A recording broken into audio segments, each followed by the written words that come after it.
Well, good afternoon, friends. Welcome, welcome, welcome. Hey, Bree, welcome. Hope everybody's doing well. Welcome to another edition of Kahuna Reads. Why am I hearing myself?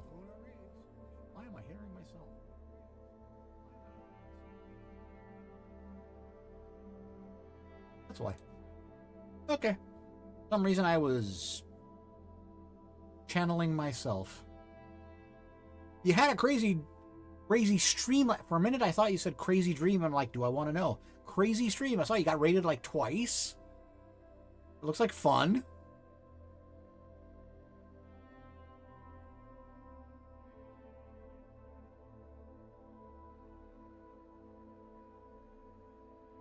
Yeah, raids are fun. There's just no two ways about it. Raids are fun. Giggle fits and got slap happy. Yeah, stop doing the edibles or the gummies before you stream. Okay? Not gonna help you. It was entertainment. How did I know? How did I know? Got money and bits thrown at you. Yay!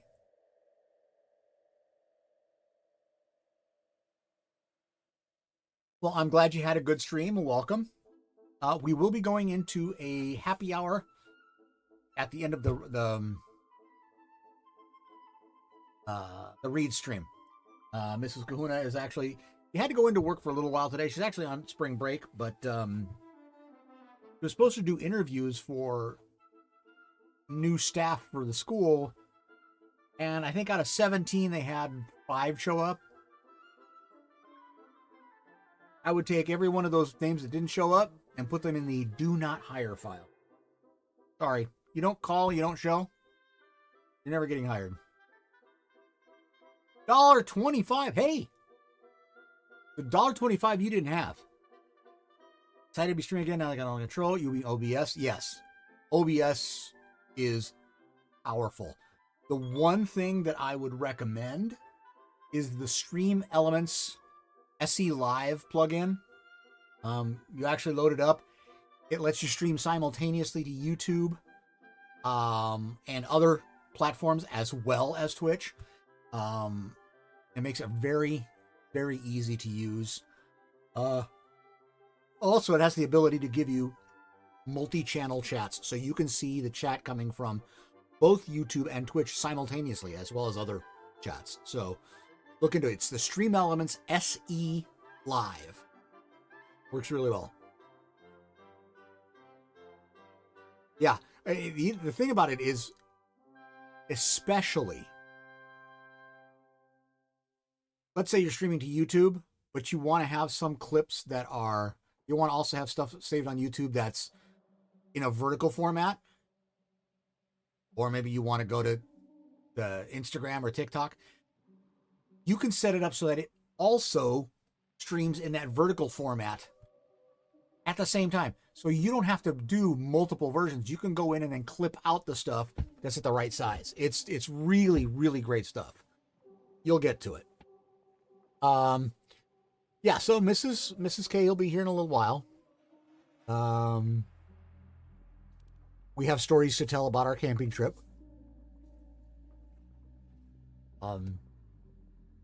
So we'll get to that. Do I have anything in my read folder for this week? I don't. No one has submitted anything for me to read. So, yeah,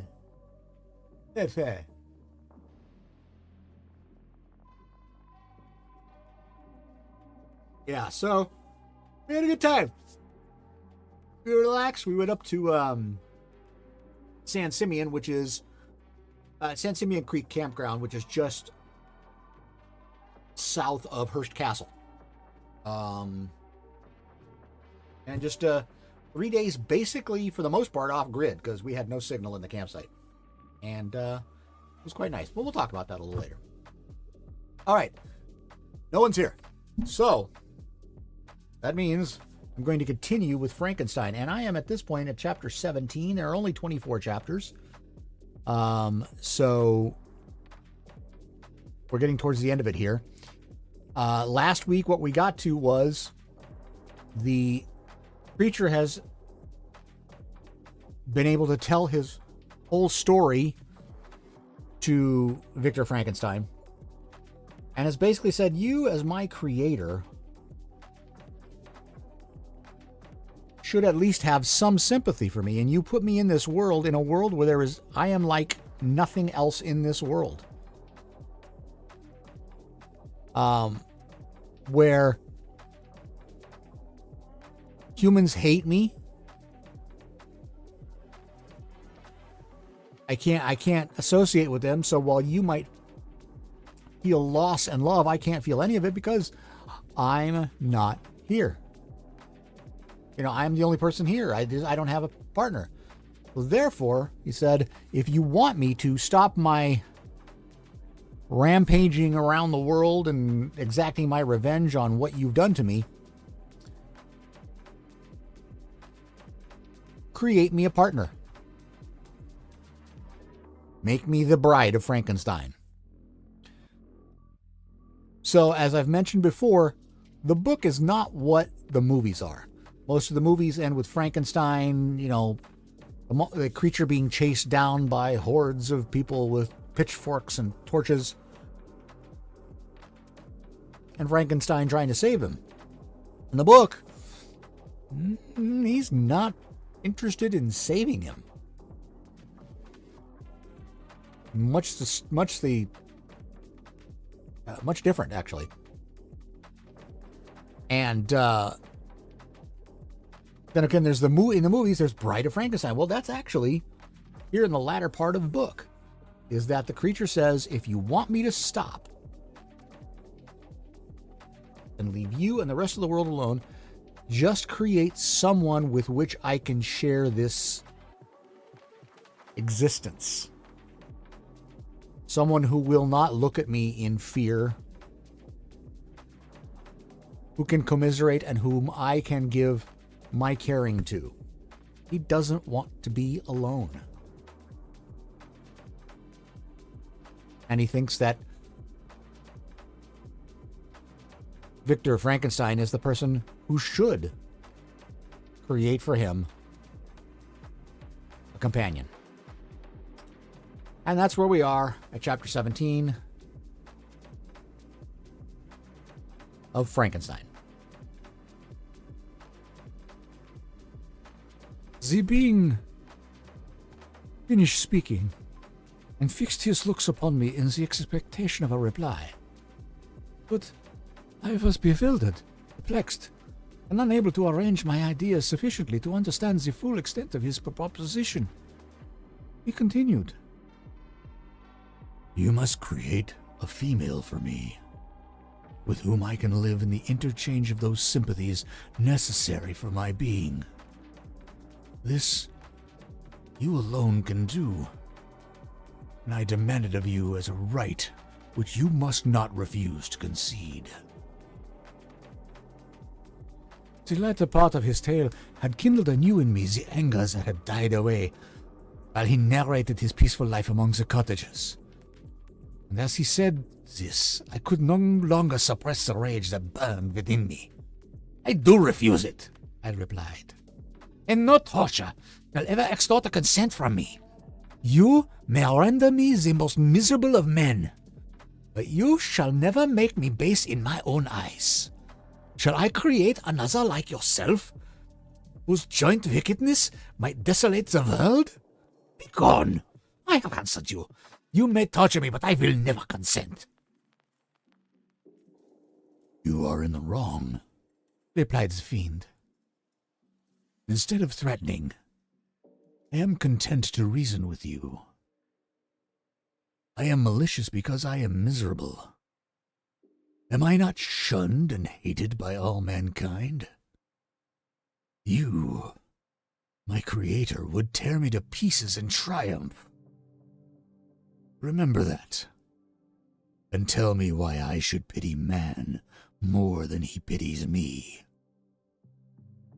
You would not call it murder if you could precipitate me into one of those ice rifts and destroy my frame, the work of your own hands.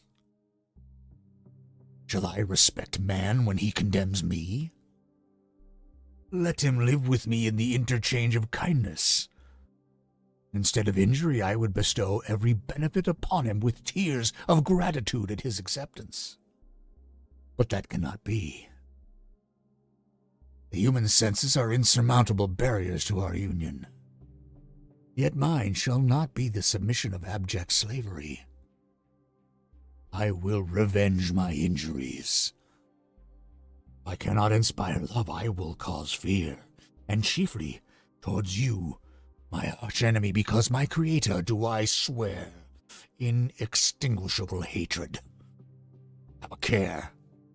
I will work at your destruction, nor finish until I desolate your heart, so that you shall curse the hour of your birth. A fiendish rage animated him as he said this. His face was wrinkled into contortions too horrible for human eyes to behold. But presently he calmed himself and proceeded. I intended to reason. The passion is detrimental to me, for you do not reflect that you or the cause of its success. If any being felt emotions of benevolence toward me, I should return them 100 and 100-fold. One creature's sake, I would make peace with the whole kind. I now indulge in dreams of bliss that cannot be realized. What I ask of you is reasonable, moderate. I demand a creature of another sex, but as hideous as myself.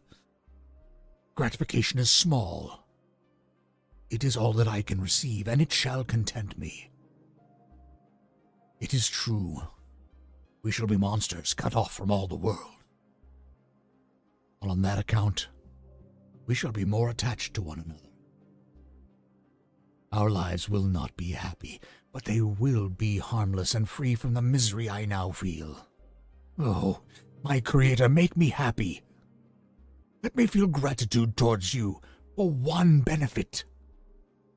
Let me see that I excite the sympathy of some existing thing. Do not deny me my request. I was moved. I shuddered when I thought of the possible consequences of my consent, felt that there was some justice in his argument. His tale and the feelings he now expressed proved him to be a creature of fine sensations. And did I not, as his maker, owe him all the portion of happiness that it was in my power to bestow? He saw my change of feeling and continued. If you consent, neither you nor any human being shall ever see us again. I will go to the vast wilds of South America. My food is not that of man. I do not destroy the lamb and the kid to glut my appetite. Acorns and berries afford me sufficient nourishment. My companion will be of the same nature as myself, and will be content with the same fare.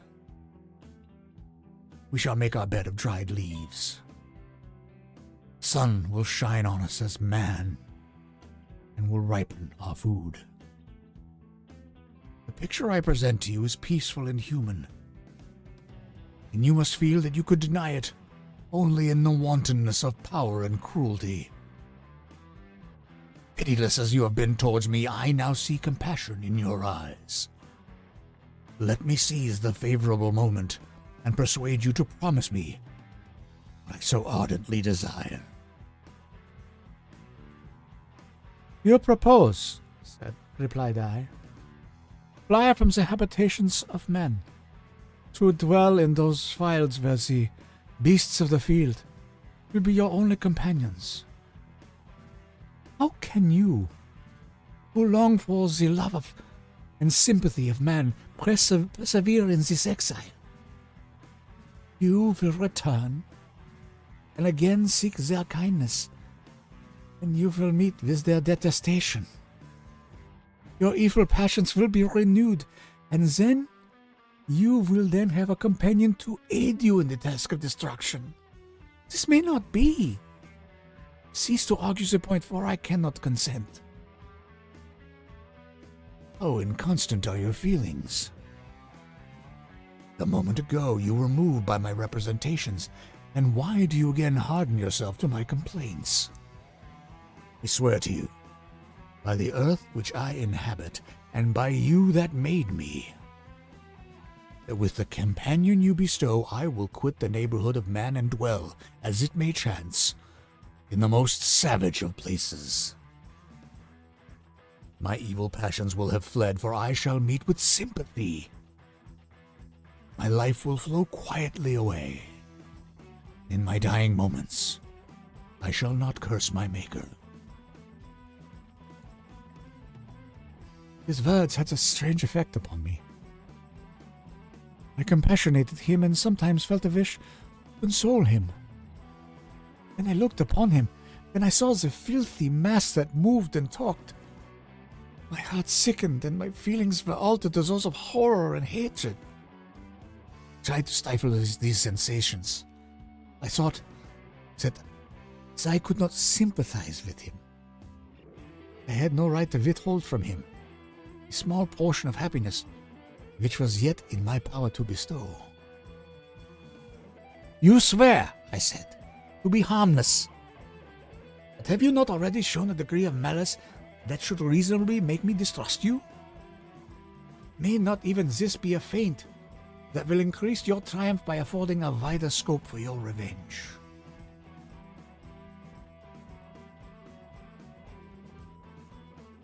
How is this? I must not be trifled with, and I demand an answer. If I have no ties, no affections, hatred and vice must be my portion. The love of another will destroy the cause of my crimes. I shall become a thing of whose existence everyone will be ignorant.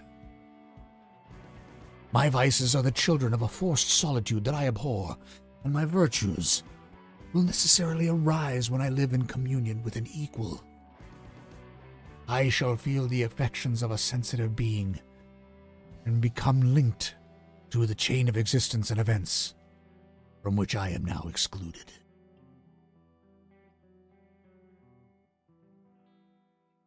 I paused some time to reflect on all that he had related, the various arguments which he had employed. I thought of the promise of virtues which he had displayed on the opening of his existence, and the subsequent blight of all kindly feeling by the loathing and scorn which his protectors had manifested towards him. His power and threats were not omitted in my calculations. A creature who could exist in the ice caves of the glaciers and hide himself from pursuit among the ridges of inaccessible precipices was a being possessing faculties it would be vain to cope with. After a long pause of reflection, I concluded that the justice due both to him and my fellow creatures demanded of me that I should comply with his request. Turning to him, therefore, I said, I consent to your demand, on your solemn oath, to quit Europe forever, and every other place in the neighborhood of man as soon as I shall deliver into your hands a female who will accompany you in your exile. I swear, he cried, by the sun and by the blue sky of heaven, and by the fire of love that burns in my heart, that if you grant my prayer, while they exist, you shall never behold me again. Depart to your home and commence your labors. I shall watch their progress with unutterable anxiety, and fear not, but that when you are ready, I shall appear. Saying this, he suddenly quitted me, fearful perhaps of any change in my sentiments. I saw him descend the mountain with greater speed than the flight of an eagle, and quickly lost among the undulations of the sea of ice. His tale had occupied the whole day, and the sun was upon the verge of the horizon when he departed. I knew that I ought to hasten my descent towards the valley, as I should soon be encompassed in darkness. My heart was heavy, my steps slow. The labor of winding among the little paths of the mountain and fixing my feet firmly as I advanced perplexed me, occupied as I was by the emotions which the occurrences of the day had produced. Night was far advanced when I came to the halfway resting place and seated myself beside the fountain. The stars shone at intervals as the clouds passed from over them. The dark pines rose before me, and every here and there a broken tree lay on the ground. It was a scene of wonderful solemnity and stirred strange thoughts within me. I wept bitterly, and clasping my hands in agony, I exclaimed, "O stars and clouds and wind! Ye are all about to mock me. If ye really pity me, crush sensation and memory. Let me become as naught. If not, depart and leave me in peace." These were wild and miserable thoughts, but I cannot describe to you how the eternal twinkling of the stars weighed upon me, and how I listened to every blast of wind, as if it were a dull, ugly siroc, on its way to consume me. Morning dawned before I arrived at the village of Chamonix. I took no rest, but returned immediately to Geneva. Even in my own heart, I could give no expression to my sensations. They weighed on me as a mountain's weight, and their excess destroyed my agony beneath them. Thus, I returned home, and entering the house, presented myself to the family. My haggard and wild appearance awoke intense alarm, but I answered no question. Scarcely did I speak. I felt as if I were placed under a ban, as if I had no right to claim their sympathies, as if never more might I enjoy companionship with them. Yet even thus, I loved them to adoration, and to save them, I resolved to dedicate myself to my most abhorred task. The prospect of such an occupation made every other circumstance of existence pass before me a dream. That thought only had to me the reality of life.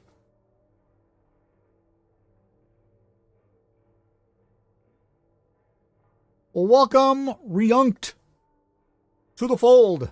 Thanks for the follow. That is chapter 17. We've got an ad starting here in about 4 minutes, so I'll continue after the ad. So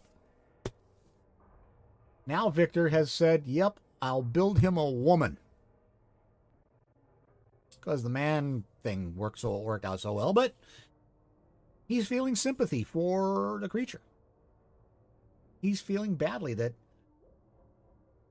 yeah, he created him and created him as a singular creature in the entire world with whom no one would find love or sympathy or affection. So he feels guilty that he's left this creature in this position, and he's agreed to create a companion with the agreement that the creature will leave the environs of man and disappear into the wilds, never to be seen again. All right, I'm going to run a 3-minute ad right now, so hang tight, gang. And when we come back, we'll check real quick. I don't think anybody's put anything. Nope, nobody has posted anything in the channel. If you would like to do that, join my Discord, and then head to the Showcase Request channel and drop a link into your stuff, or you can DM me, whichever is better for you. And we'll run this ad, and we'll come back with chapter 18. So, here goes an ad.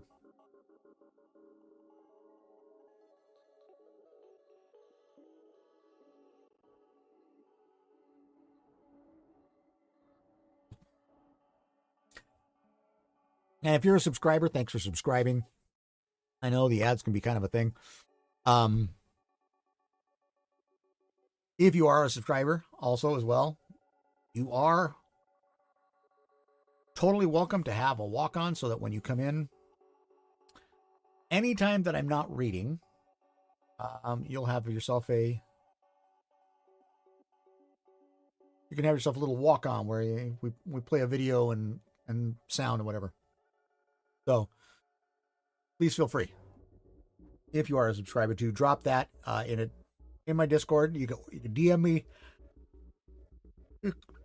drop it in the chat with Kahuna channel, and I'll be glad to get you all set up for that. I'm going to give my voice just a little bit of a break here, and then we'll continue after the ad.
All right, we're almost there. Another quick swig.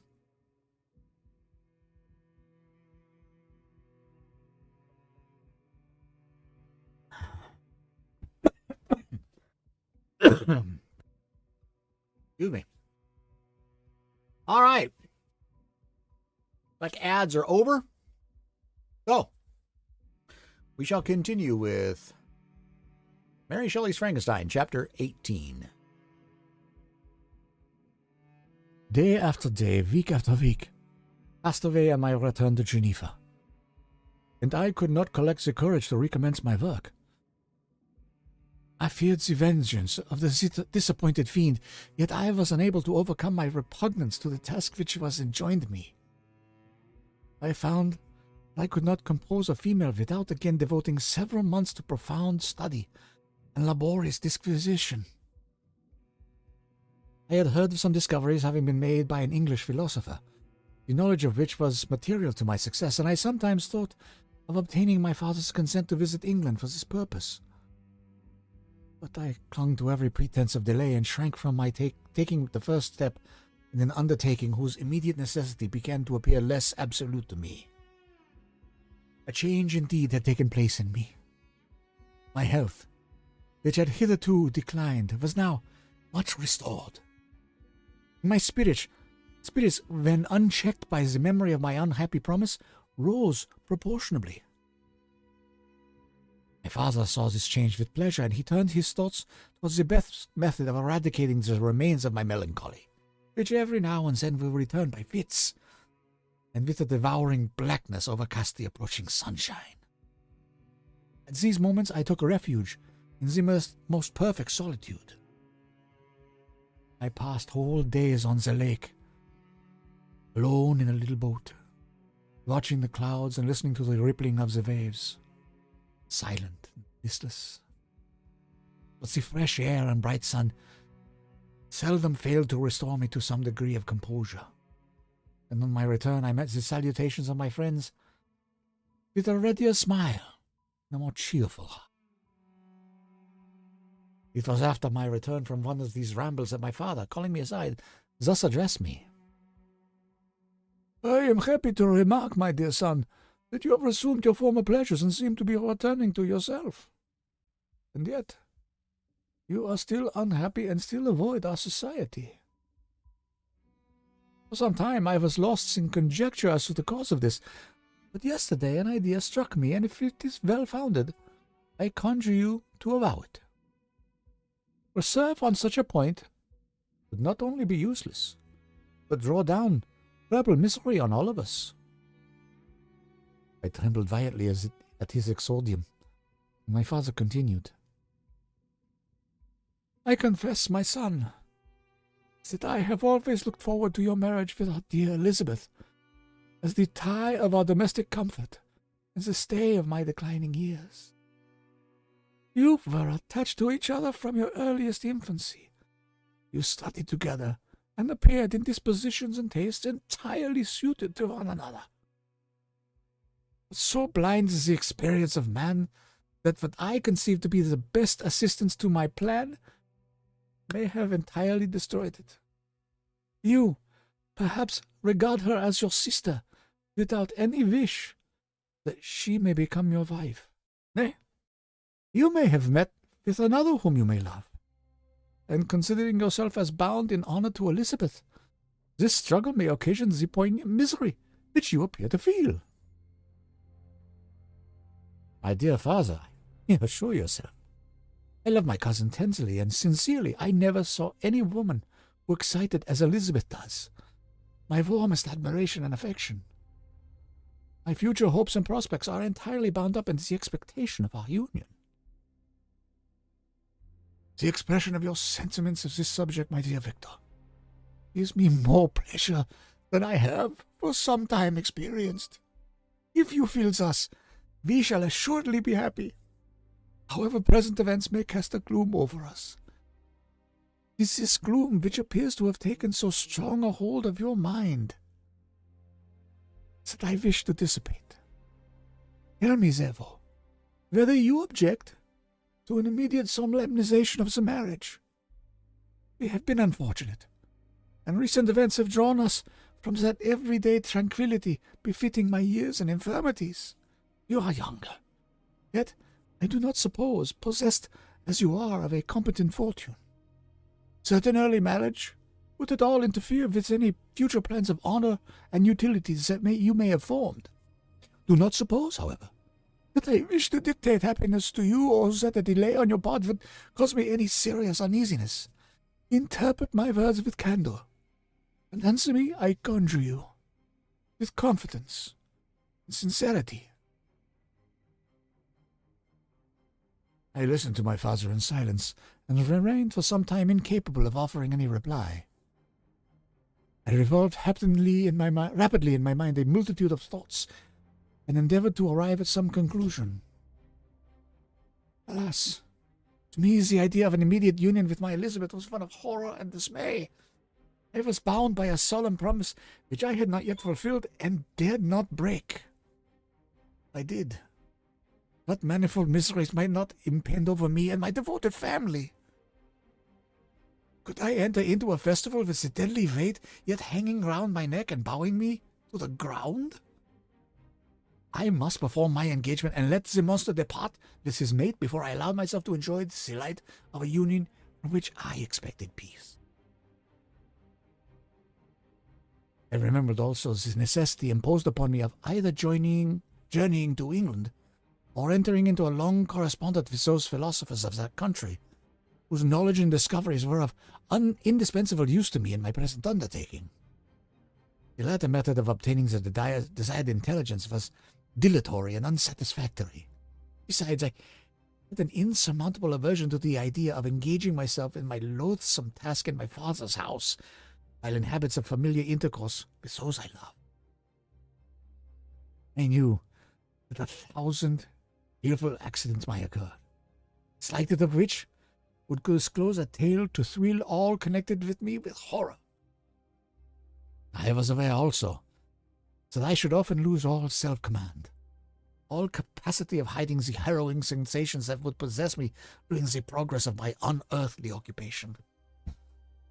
I must absent myself from all I loved while thus employed. Once commenced, it would quickly be achieved, and I might be restored to my family in peace and happiness. My promise fulfilled, the monster would depart forever. Also, my fond fancy imagined, some accident might meanwhile occur to destroy him and put an end to my slavery forever. These feelings dictated my answer to my father.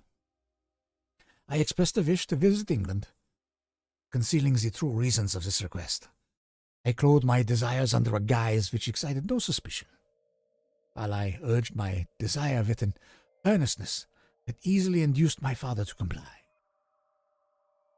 For so long a period of absorbing melancholy that resembled madness in its intensity and effects, he was glad to find that I was capable of taking pleasure in the idea of such a journey, and he hoped that change of scene and varied amusement would, before my return, have restored me entirely to myself. The duration of my absence was left to my own choice. A few months, or at most a year, was a period contemplated. With unpaternal kind precaution he had taken to ensure my having a companion. Without previously communicating with me, he had, in concert with Elizabeth, arranged that Clerval should join me at Strasbourg. This interfered with the solitude I coveted for the prosecution of my task, yet at the commencement of my journey the presence of my friend could in no way be an impediment. And I truly I rejoice that thus I should be saved many hours of lonely, maddening reflection. Nay, Henry might stand between me and the intrusion of my foe. If I were alone, would he not at times force his abhorred presence on me to remind me of my task or to contemplate its progress? To England, therefore, I was bound, and it was understood that my union with Elizabeth would take place immediately upon my return. My father's age rendered him extremely averse to delay. For myself, there was one reward I promised myself for my detested toils, one consolation from my unparalleled sufferings. It was the prospect of that day when, enfranchised from my miserable slavery, I might claim Elizabeth and forget the past in my union with her. I now made arrangements for my journey. One feeling haunted me which filled me with fear and agitation. During my absence, I should leave my friends unconscious of the existence of their enemy, and unprotected from his attacks, exasperated as he might be by my departure. But had he not promised to follow me wherever I may go? And would he not accompany me to England? This imagination was dreadful in itself, but soothing inasmuch as it supposed the safety of my friends. I was agonized with the idea of the possibility that the reverse of this might happen. But through the whole period, during which I was the slave of my creature, I allowed myself to be governed by the impulses of the moment. And my present sensation strongly intimated that the fiend would follow me and exempt my family from the danger of his machination. It was in the latter end of September that I again quitted my native country. My journey had been my own suggestion, and Elizabeth therefore acquiesced. But she was filled with disquiet at the idea of my suffering away from her, the inroads of misery and grief. It had been her care which had provided me a companion in Clerval. And yet man is blind to 1,000 minute circumstances which call forth a woman's sedulous attention. She longed to bid me hasten my return. 1,000 conflicting emotions rendered her mute as she bade me a tearful, silent farewell. I threw myself into the carriage that was to convey me away, hardly knowing whither I was going, and careless of what was passing around. I remembered only, and it was with a bitter anguish that I reflected on it. Order my chemical instruments to be practical with me. Filled with dreary imaginations, I passed through many beautiful and majestic scenes. My eyes were fixed and unobserving. I could only think of the bourne of my travels, the work which was to occupy me whilst they endured. After some days spent in listless indolence, during which I traversed many leagues, I arrived at Strasbourg, where I waited 2 days for Clerval. He came. Alas, how great was the contrast between us! He was alive to every new scene, joyful when he saw the beauties of the setting sun, and more happy when he beheld it rise and recommence a new day. He pointed out to me the shifting colors of the landscape and the appearances of the sky. "This is what it's like to live," he cried. "Now I enjoy existence. But you, my dear Frankenstein, wherefore are you desponding and sorrowful?" In truth, I was occupied by gloomy thoughts, and neither saw the descent of the evening star nor the golden sunrise reflected in the Rhine. You, my friend, would be more amused with the journey of Clerval. Observe the scenery with an eye of feeling and delight than in listening to my reflection. A miserable wretch, haunted by a curse that shut up every avenue to enjoyment. We had agreed to descend the Rhine in a boat from Strasbourg to Rotterdam. Thence we might take shipping for London. This voyage we passed many willowy islands and several beautiful towns. We stayed a day at Mannheim, and on the 5th, from our departure from Strasbourg, arrived at Mainz. The course of the Rhine below Mainz becomes much more picturesque. The river descends rapidly and winds between hills, not high, deep, of beautiful forms. We saw many ruined castles standing on the edges of precipices surrounded by black woods, high and inaccessible. This part of the Rhine, indeed, presents a singularly variegated landscape. In one spot you view rugged hills, ruined castles overlooking tremendous precipices with the dark Rhine rushing beneath.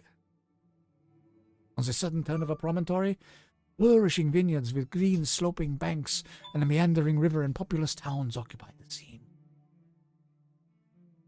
We travelled at the time of the vintage, and heard the song of the labourers as we glided down the stream. Even I, depressed in mind, and my spirits continually agitated by gloomy feelings, even I was pleased. I lay at the bottom of the boat, and as I gazed on the cloudless blue sky, I seemed to drink in a tranquillity, of which I had long been a stranger. And if these were my sensations, who can describe those of Henry? He felt as if he had been transported to fairyland, and enjoyed a happiness seldom tasted by man. "I have seen," he said, "the most beautiful scenes in my own country. I have visited the lakes of Lucerne and Uri, where the snowy mountains descend almost perpendicularly to the water, casting black and impenetrable shades which would cause a gloomy and mournful appearance were it not for the most verdant islands that relieves the eye by their gay appearance. I have seen this lake agitated by a tempest, when the wind tore up whirlwinds of water and gave you an idea of what the waterspout must be on the great ocean. The waves dashed with fury at the base of the mountain, where the priest and his mistress were overwhelmed by an avalanche, and where their dying voices are still said to be heard amid the pauses of the nightly wind. I have seen the mountains of La Valais and the Pays de Vaud. But this country, Victor, pleases me more than all those wonders. The mountains of Switzerland are more majestic and strange. There is a charm in the banks of this divine river that I never before saw equalled. Look at that castle which overhangs yon precipice, and that also on the island, almost concealed amongst the foliage of those lovely trees. And now that group of labourers coming from among the vines, and that village half hidden in the recess of the mountain. Oh, surely the spirit that inhabits and guards this place has a soul more in harmony with man than those who pile the glacier or retire to the inaccessible peaks of the mountains of their own country. Careful, beloved friend. Even now it delights me to record your words, and to dwell on the praise of which you are so eminently deserving. He was a being formed in the very poetry of nature. His wild and enthusiastic imagination was chastened by the sensibility of his heart. His soul overflowed with ardent affections, and his friendship was that of devoted and wondrous natures that the worldly minded teach us to look for only in the imagination. But even human sympathies were not sufficient to satisfy his eager mind. The scenery of external nature, which others regard only with admiration, he loved with ardor. Taking a quick break because Mrs. K's here. Oh. We have nothing snacky and we have no idea for dinner.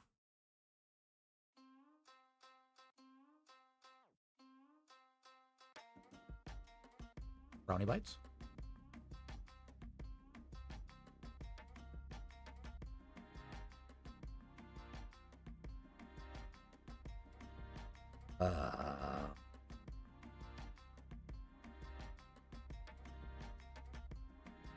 Peanut butter cookies.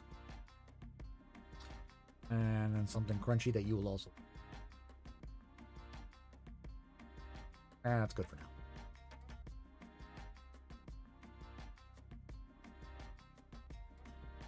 Sounding like a pizza night. All right. See you in a bit. I'm back, gang.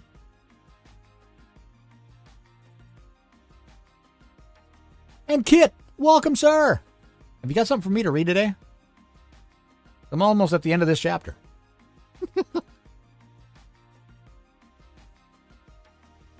All right.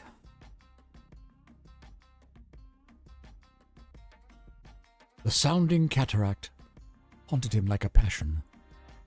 The tall rock, the mountain, and the deep and gloomy wood. Their colors and their forms were then to him an appetite, a feeling, and a love that had no need of a remoter charm, by thought supplied, or any interest unborrowed from the eye. Wordsworth, Tintern Abbey. And where does he now exist? Is this gentle and loving being lost forever? As this mind, so replete with ideas, imaginations faithful and magnificent, which form the world, whose existence depended on the life of its creator, has this mind perished? Does it now only exist in my memory? Oh, it is not thus. Your form so divinely wrought and beaming with beauty has decayed, but your spirit still visits and consoles your unhappy friend. Pardon this gush of sorrow. These ineffectual words are but a slight tribute to the unexampled worth of Henry. They soothe my heart, overflowing with the anguish which his remembrance creates. I will proceed with my tale. Beyond Cologne, we descended to the plains of Holland, and we resolved to post the remainder of our way. For the wind was contrary, and the stream of the river was too gentle to aid us. Our journey here lost the interest arising from beautiful scenery. We arrived in a few days at Rotterdam, whence we proceeded by sea to England. It was on a clear morning, in the latter days of December, that I first saw the white cliffs of Britain. The banks of the Thames presented a new scene. They were flat but fertile, and almost every town was marked by the remembrance of some story. We saw Tilbury Fort, and remembered the Spanish Armada, Gravesend, Woolwich, and Greenwich, places which I had heard of even in my country. At length, we saw the numerous steeples of London, St. Paul's towering above all, and the tower famed in English history. All right, chapter 17 in the books. Chapter 18 in the books. So now Victor and his friend Clerval have now gone to England because Victor believes there are people there who have knowledge that will help it create the female companion for the creature. And, we are once again regaled with how positive Clerval is. All right, Kit has submitted something. Excellent. Well, there's a link if you guys want to follow along with it. Let me change the title here. This is now Tangled Hollow.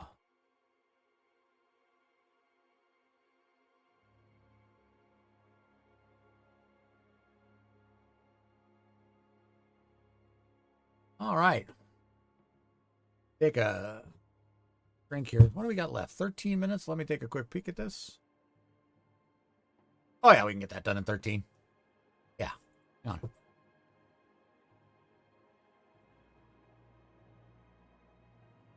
The Marchitecture Unofficial Challenge. Oh, okay.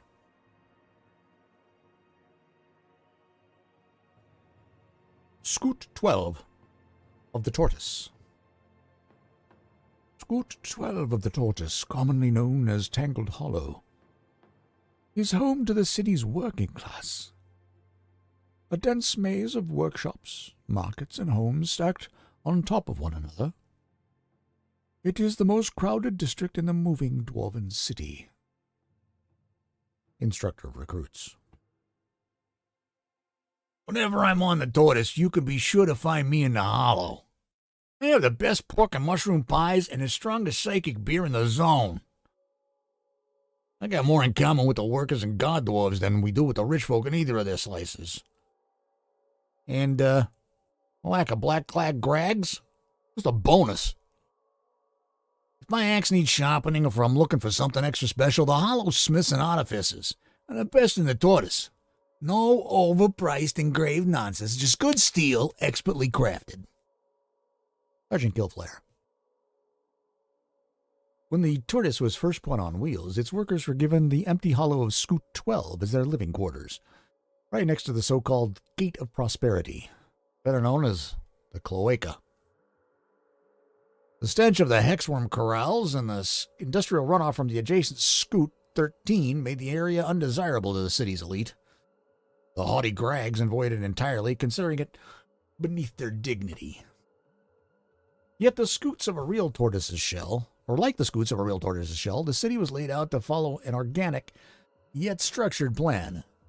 The Grags, who enforce regulations elsewhere, avoid the hollow, leaving it free from official oversight. As a result, the residents constantly rebuild, expand, and repurpose every available space. No one would have built the hollow on purpose, but it naturally does what a few planned structures ever do. It adapts and flows according to the needs of its residents. No room is rigidly set, and every part of it has been repurposed over the decades. The hollow fulfills all our needs, and we feel like it loves us back, as long as you keep a sharp axe on you at all times. Benjamin Brannock, artificer and hollow native. Shanties and gardens. Residents have built homes in every available space of the hollow with shared kitchens and bathhouses layered in wherever they fit. The district rises straight up from the gears, corrals, and slaughterhouses below it until it reaches the skylights above. Dwarves value homes deep in the tenements, away from the sun. The richer, lower-caste dwarves claim these shadowed interiors, while the poor and non-dwarves live higher up in the bright sunlight. Halfling scouts, Kappa warriors, and gnomish alchemists live next to their dwarvish allies and are happy to take quarters in the light. Above the streets, rooftop farms and fungus gardens provide food and medicine. Giant crows and their smaller kin roost throughout the tortoise, filling the air with caws. These green spaces offer a respite from the chaos below.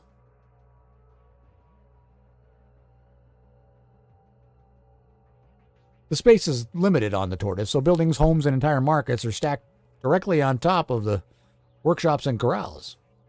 Recycled materials, scavenged manifest debris, and salvage wreckage from other worlds form the bones of the district.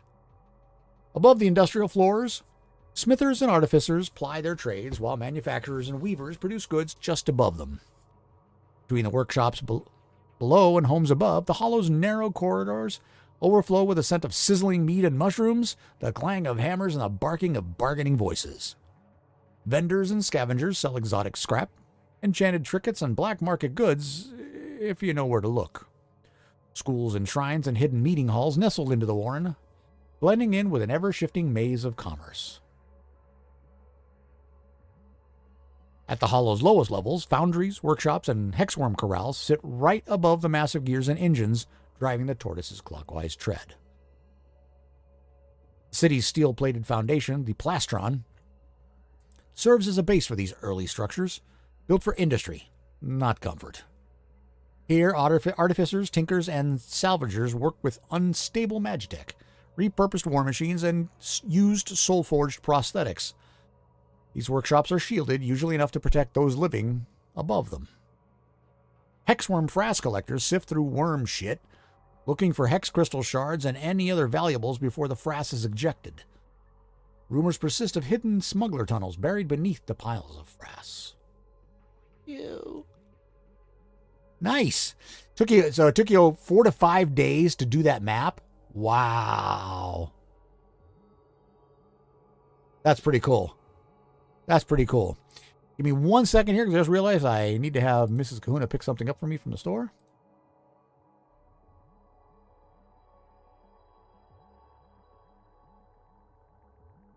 Of some type.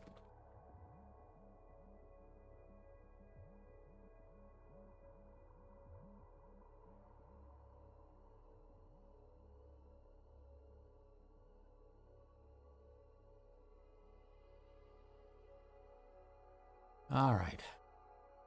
Hopefully she hasn't left the store yet. I like it. Not that many voices. So we read about the tortoise last week, right? That's what we read last week, was about the tortoise itself. So this is one section of the tortoise, and I'm guessing we're talking,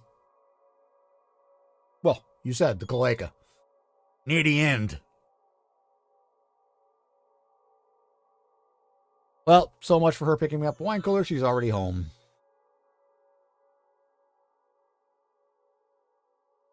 Oh, well. I'll have to slice the whole region. Okay. No wine cooler for me. Damn it. Oh, you know what? There may be mead for me to drink. There's a peanut butter mead down there for me to drink. I haven't had any of it.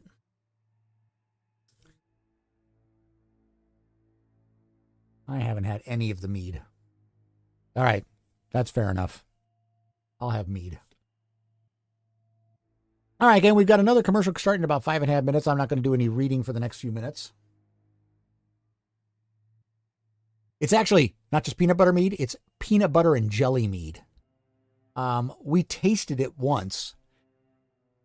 I swear, it's like drinking a peanut butter and jelly sandwich. It is so good. We have a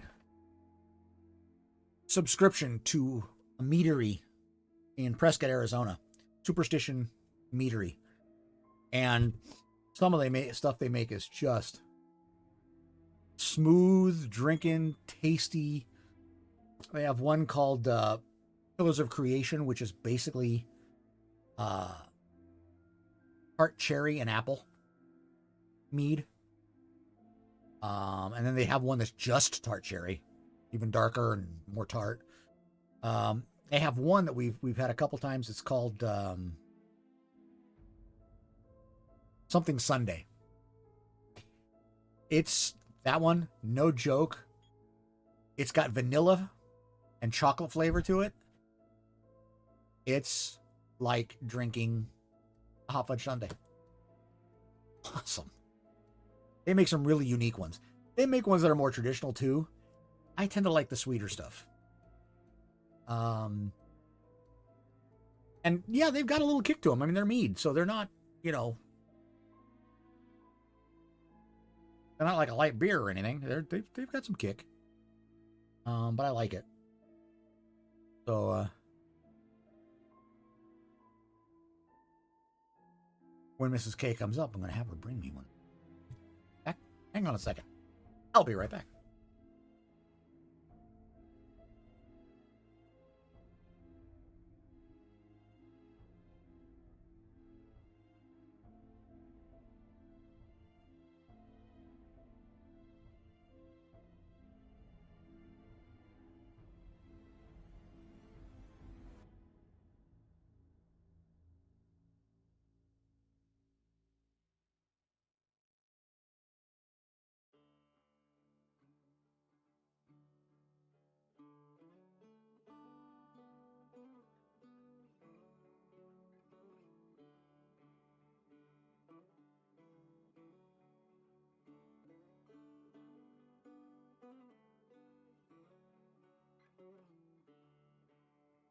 All right, so the one I'm having is called Strawberry Peanut Butter and Jelly Crime.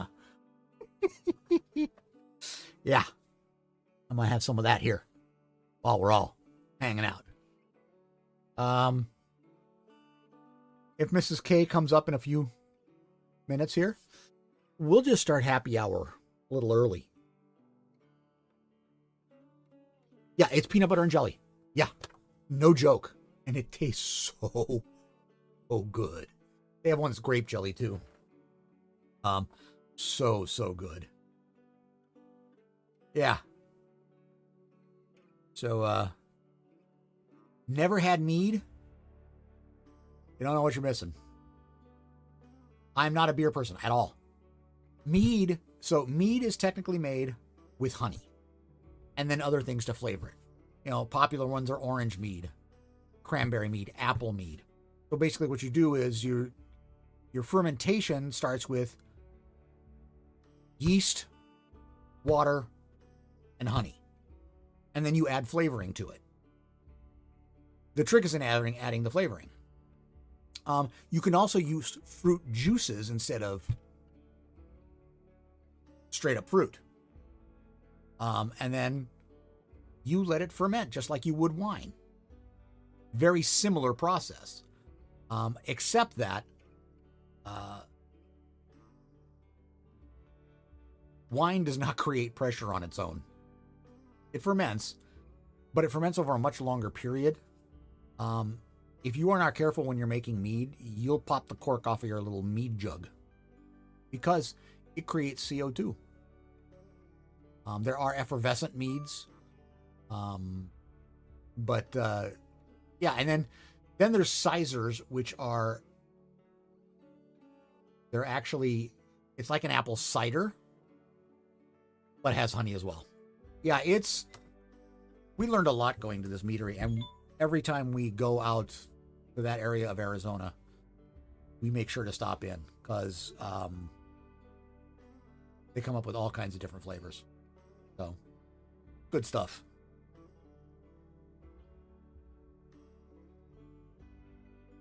So yeah, so when Mrs. K gets up here, we'll start happy hour.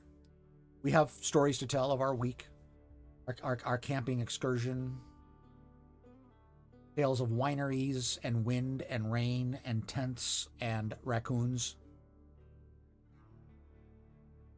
Oh, and squirrels and elephant seals. Yeah, we've got all kinds of stuff. All kinds of stuff going on. So it's going to be hopefully after the ad. I think I hear her. She might be cleaning some stuff up. We took stuff out of the I took stuff out of the camping tubs that needed to be cleaned out. Oh yeah, and the failure of a dump cake. I gotta see if I can actually bring up some of those photos because they're funny. All right, we're just about into an ad. In fact, you know what? I'm going to try to bring up those photos while we're in the ad and see if I can actually make them work here without me having to edit them. I did take my camera with me and enjoyed taking a number of pictures, and never seen an elephant seal. They're huge.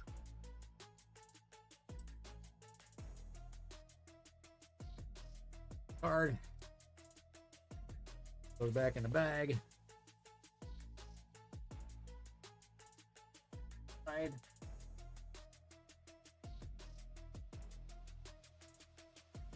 Hey. All right, there's that. Oh, I need. Oh no.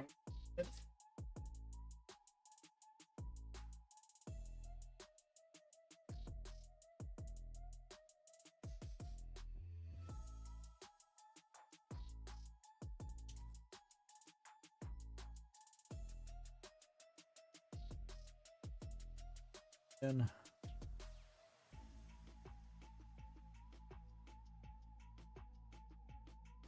right.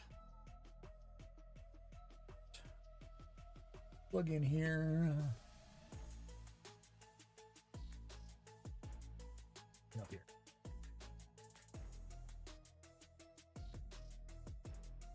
Hot.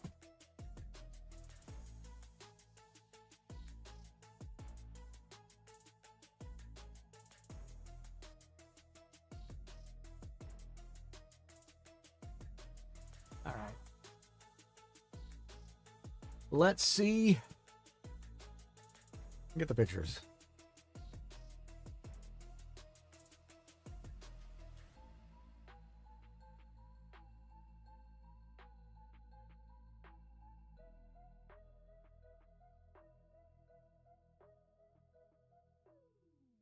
Let's see. Right over there.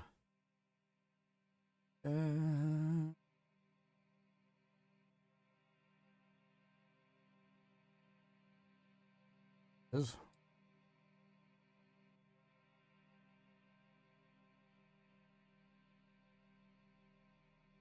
cool. Like Celsius, Oh. I took 400 pictures on this trip.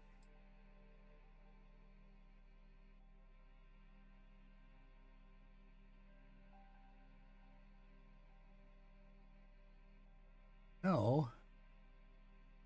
Put that in there.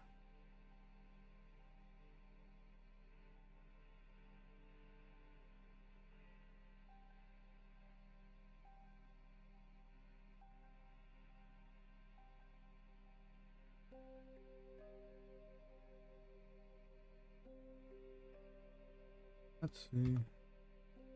Ad break is finishing. Wow, that was quick.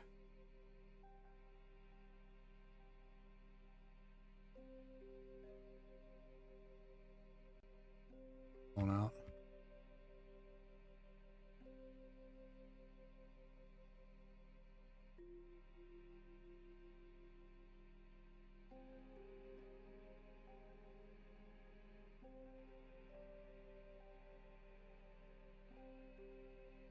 Alienware is a good machine. It's actually made by Dell.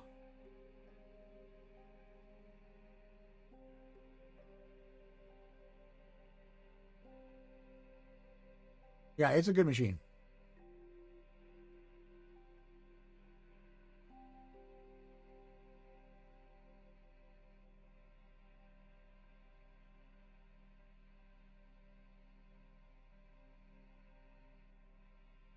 I've actually had really good luck with HP laptops. Quite enjoyed them. Okay, so it doesn't know how to see it. Oh.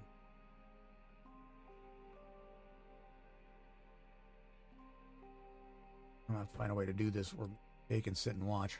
Let's see.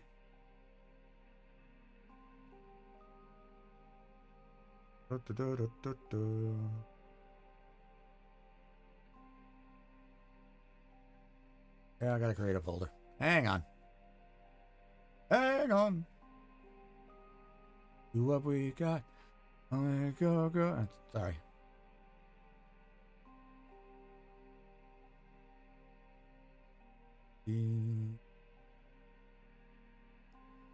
That folder's empty. Oh, it's this folder. Create a new folder. What about streaming again tonight? But I don't know. Do what makes you happy, Miss Bree.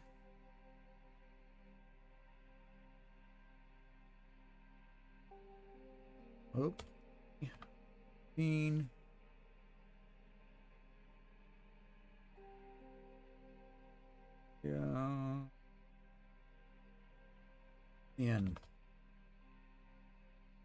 All right, so I've got that. Now I got to go up here. Please.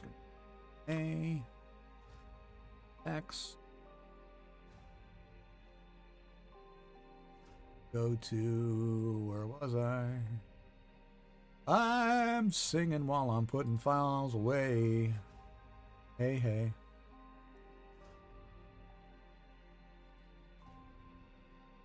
Sorry, I had no good rhyme for that. Okay, it's copying the files over, so there we go.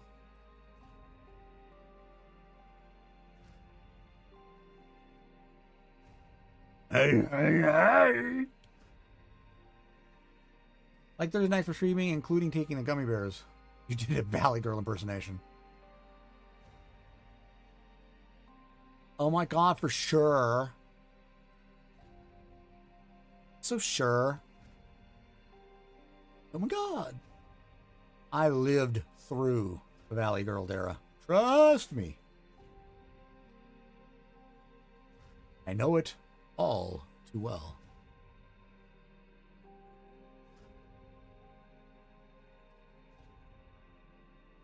Know it all too well. Valley Girl, Australian and British in the span of like 10 minutes, and a Scottish. You broke out the Scottish accent. Where you swallowing some of your vowels and some of your consonants. You're rolling your R's. Aye, lassie. That'd be the right way to do it.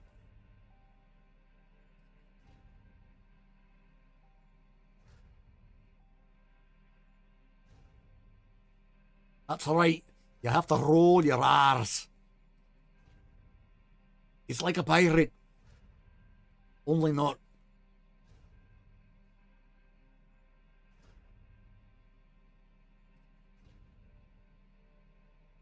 I think one of the best accessible Scottish accents, although it's probably not 100% accurate, is Mike Myers in the Shrek movies.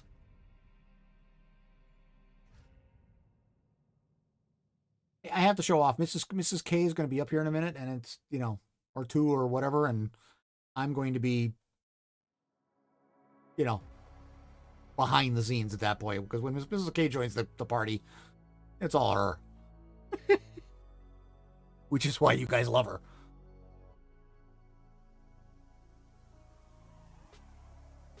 Is that how we flirt with her? No, for a while it was doing the Sean Connery accent. But she's very much a fan of the Sean Connery.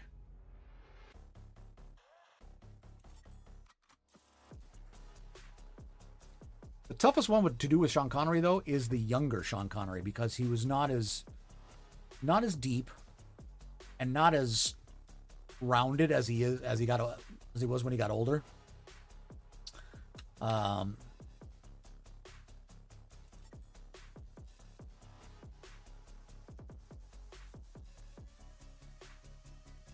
Hi. Oh, hang on a second. Yeah, hi. Sorry. Yes.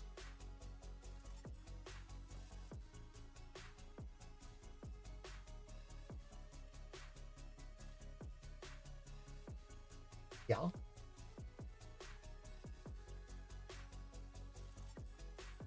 Yeah. No, we did have. We no longer have. Like August of last year. Yep. That's correct.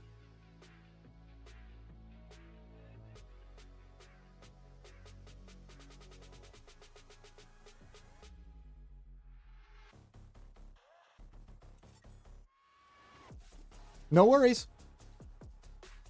Thank you. Bye-bye. Okay. Uh-oh. The Valley Girl impression.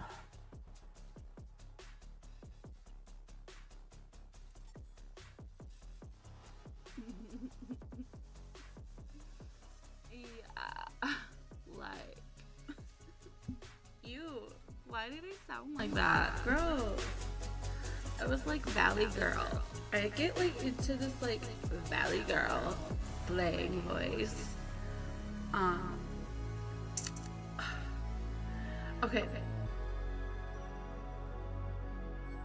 Okay, it was a mild Valley Girl. It was a mild Val. I'll give you that. Sorry if I was echoing there.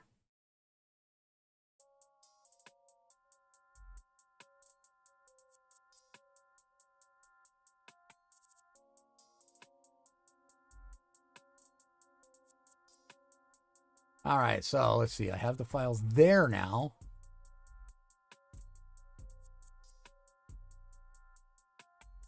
Let's see. We're going to do a test here. See if I can get a file in there. Bree having a laughing fit. Oh, those are way off.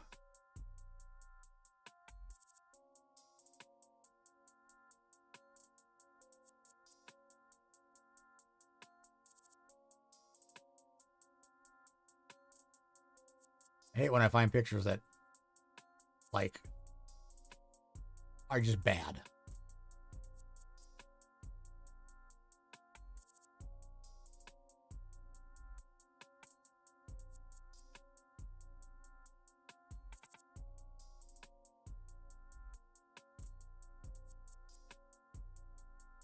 And I'll give you an example of one of those. Hang on here.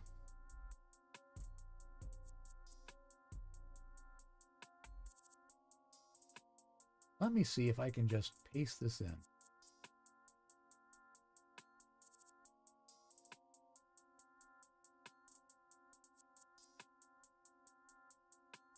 Maybe not.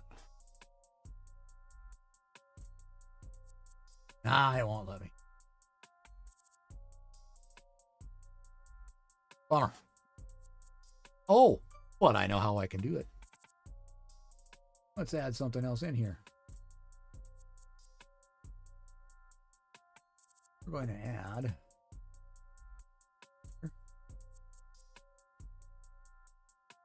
I'm going to show you pictures from our trip.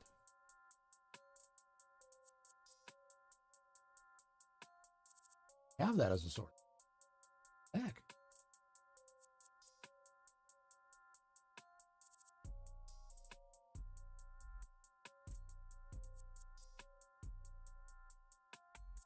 Are you photos?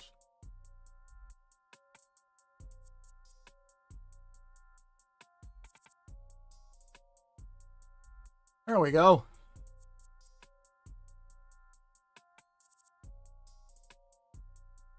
So this is one of the cute little guys we were able to see.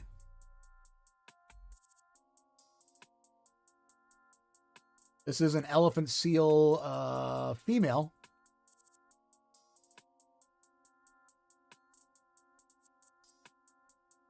It's a her. It's a her. You can tell them because the male elephant seals have that big old nose thing. Her.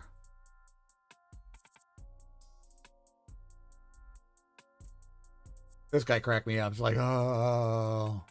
Kind of like probably after gummies.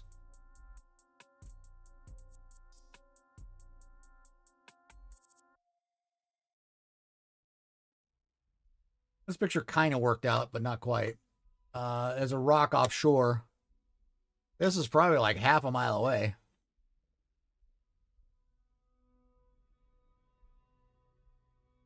And just the water crashing on it.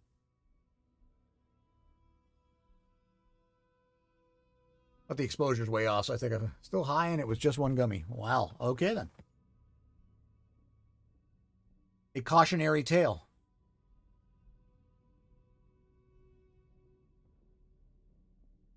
So this is the first time I'm seeing any of these on screen. I've only seen them in the back of my camera. And a lot of them I can tell are out of focus because, you know, I feel pretty good.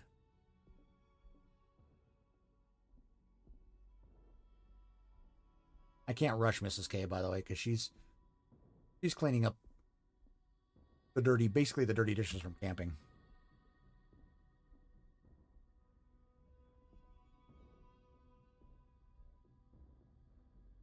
This is the lighthouse that's out there. That one's a lousy picture. A little better, but still out of focus.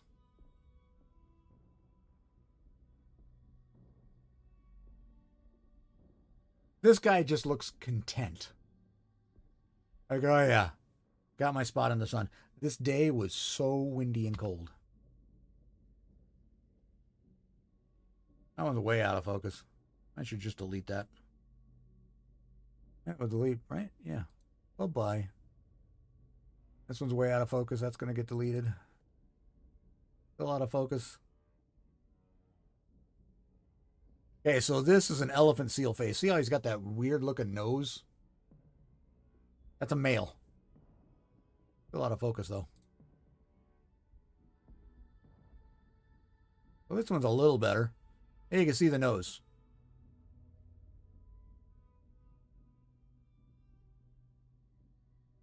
I don't mind throwing these away because we went back the next day and I got a whole bunch of more shots. Look at that face. Look at that face. Now that's a better one. Now let me back up one. Oop.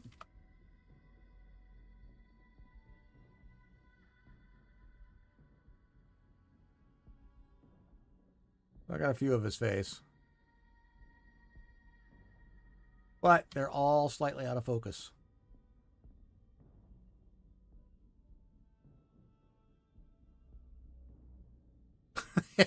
That's a good one. Yeah, so, we had a good trip. The elephant seals are one of the things we go, every time we're in that area, we go to see them. The beach that they are on is, it's a rookery. It's where they go every year. And actually they're there 3 times a year.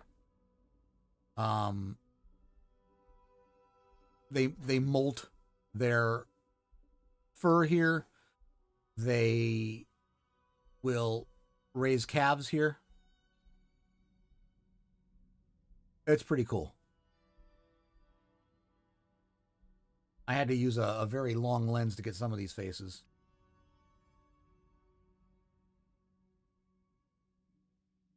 There's a close-up of one of those faces.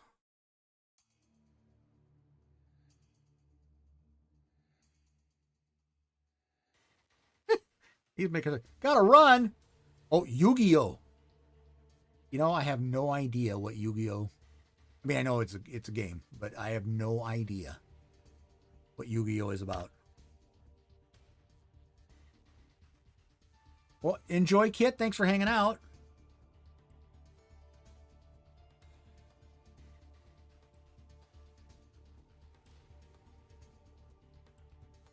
Most of these are going to get trashed because they were out of focus and overexposed. I can tell you it was just not that bright that day. Even a bunny who is out of focus.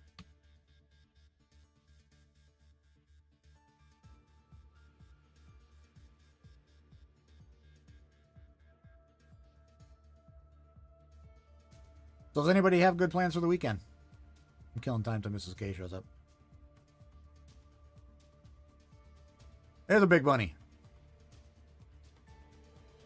It's the vile, nasty beast that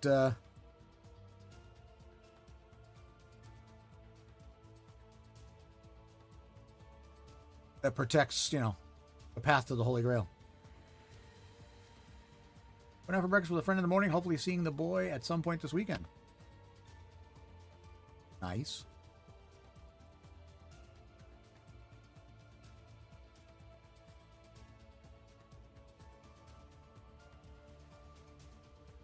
This is some of the scenery that we were enjoying. I think this weekend, well, I have to re-roll up the tent. Seems so impressed. Well, no, if it works, what makes you happy, that's what's important. Anything else? Who cares? No matter what I think. Makes you happy. Woohoo!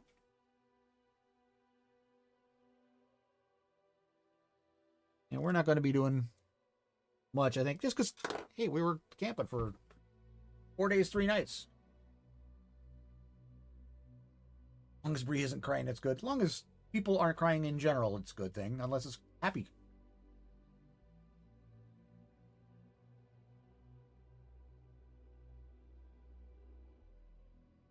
Wasn't a fan of it. Oh, those who've never seen it, that's Hearst Castle. The views from up there are in.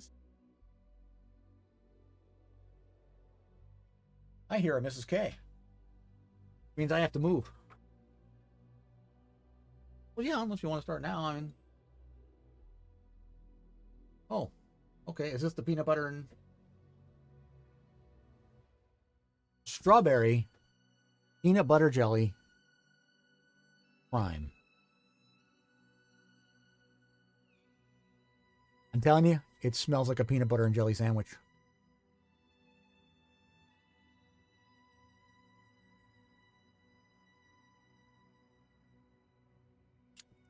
And it tastes like one.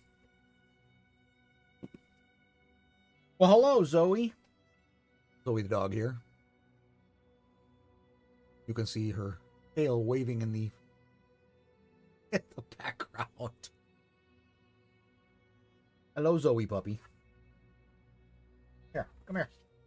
Say hi to people. Come on. Hi to people. Come on. Getting lazy in your old age. Come on. Off she goes.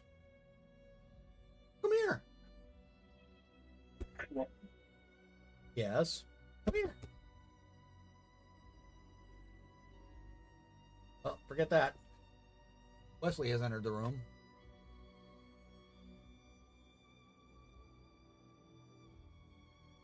Figuring I'm giving people attention, he's going to go ahead and get some. Now Zoe shows up.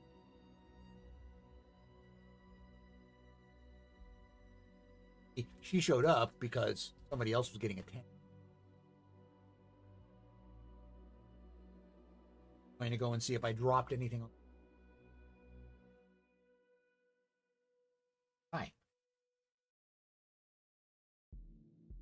Thank you. Where's the other one? Where's your sister? Lily. Hey, Lily. Outside. So this stuff, you don't get the peanut butter until well after you've swallowed it. And then on your lips, peanut. So yes, I'm starting that early. All right, where are we at here in the stream, and where are we at on commercials? 11 minutes to commercial. Not enough to do a paragraph, to do a chapter. PB&J sandwich now? Yeah. Oh no, this stuff, awesome. It's stronger. It's not, this is not, you know, this is what you drink. You don't drink glass.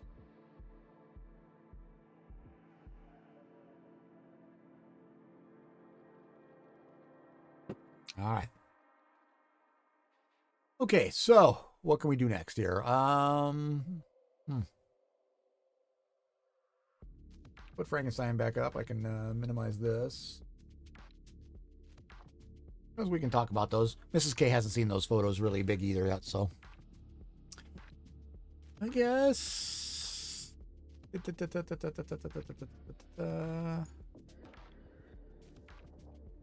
don't think I can do that in 10 minutes, but you know what? We'll start. Mrs. K needs about a half hour. She'll join us for. Hi. Well, hello. I was trying to introduce people to you. Come here. Come on. Come on. Come on. Lily, come on. What are you doing?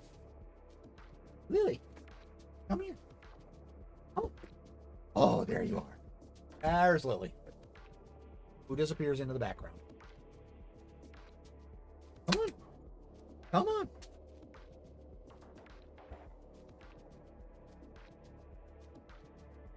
Hates when Zoe tries to get my attention.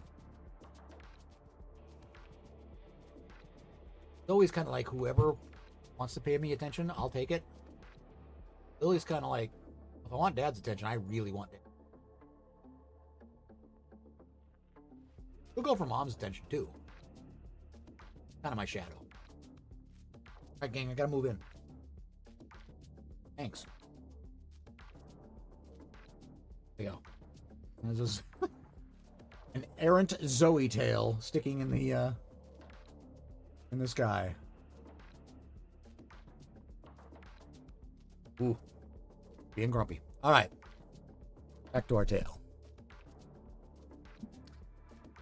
Mary Shelley's Frankenstein, chapter 19.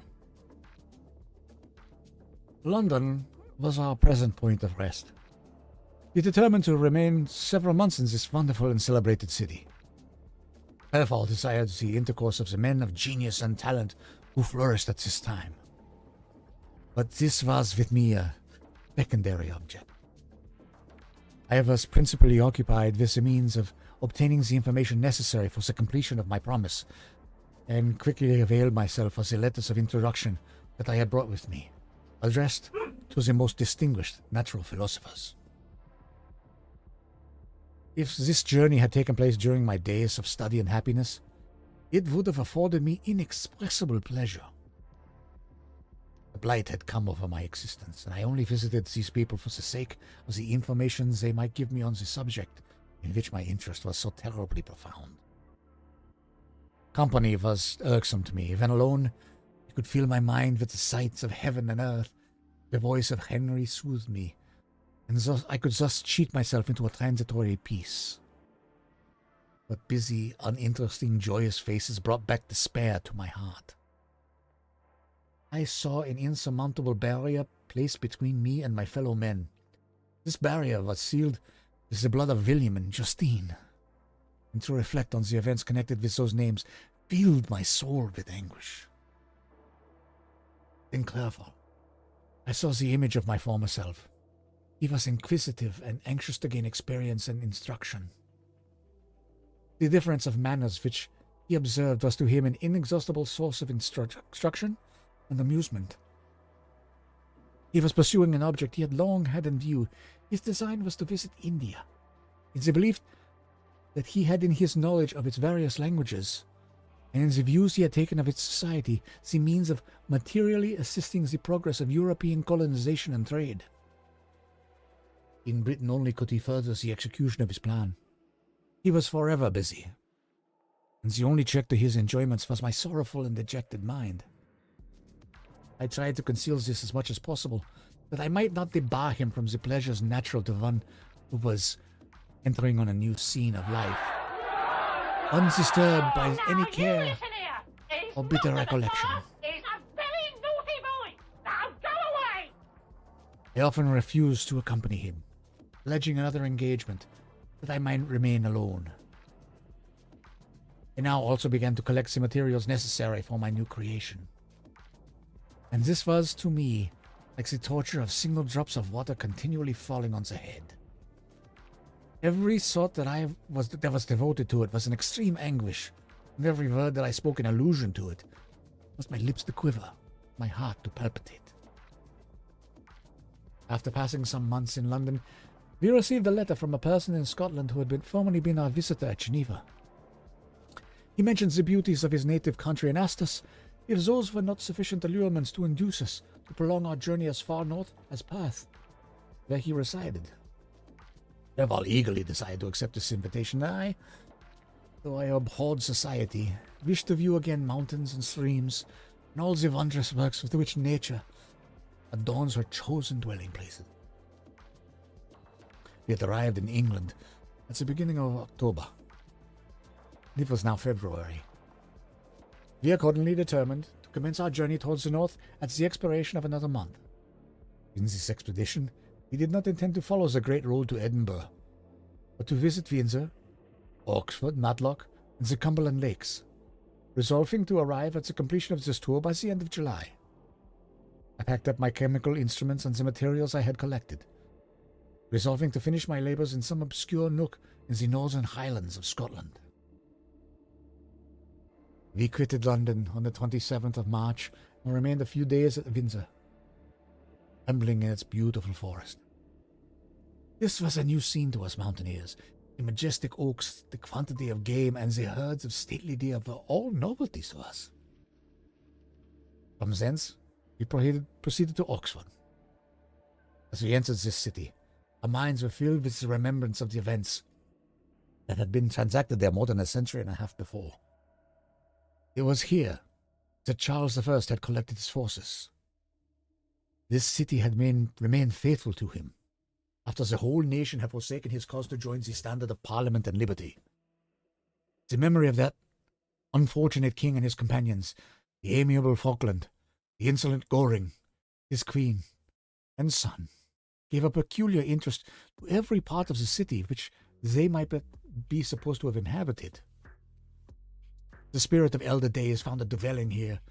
We delighted to trace in its footsteps. If these feelings had not found an imaginary gratification, the appearance of the city had yet in itself sufficient beauty to obtain our admiration. The colleges are ancient and picturesque. The streets are almost magnificent. And the lovely Isis, which flows beside it through meadows of exquisite verdure, is spread forth into a placid expanse of waters, which reflects its majestic assemblage of towers and spires and domes embosomed among aged trees. I enjoyed this scene, and yet the enjoyment was embittered both by the memory of the past and the anticipation of the future. It was formed for peaceful happiness, During my youthful days, discontent never visited my mind, and if I was ever overcome by ennui, the sight of what is beautiful in nature, or the study of what is excellent and sublime in the productions of man, could always interest my heart and communicate elasticity to my spirits. I, a blasted tree. The bolt has entered my soul, and I felt then that I should survive to exhibit what I shall soon cease to be. Miserable spectacle of wrecked humanity, pitiable to others and intolerable to myself. We passed a considerable period at Oxford, rambling among its environs and endeavouring to identify every spot which might relate to the most animating epoch of English history. Our little voyages of discovery were often prolonged by the successive objects that presented themselves. We visited the tomb of the illustrious Hampden on the field on which that patriot fell. For a moment my soul was elevated from its debasing, miserable fears to contemplate the divine ideas of liberty and self-sacrifice of which these sites were the monuments and remembrances. For an instant I dared to shake off my chains and look around me with a free, lofty spirit. The iron had eaten into my flesh. I sank again, trembling and hopeless, into my miserable self.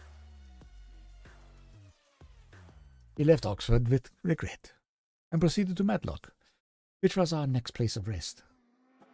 The country in the neighbourhood of this village resembled to a greater degree the scenery of Switzerland, but everything is on a lower scale, and the green hills front the crown of distant white Alps, which always attend on the piney mountains of my native country.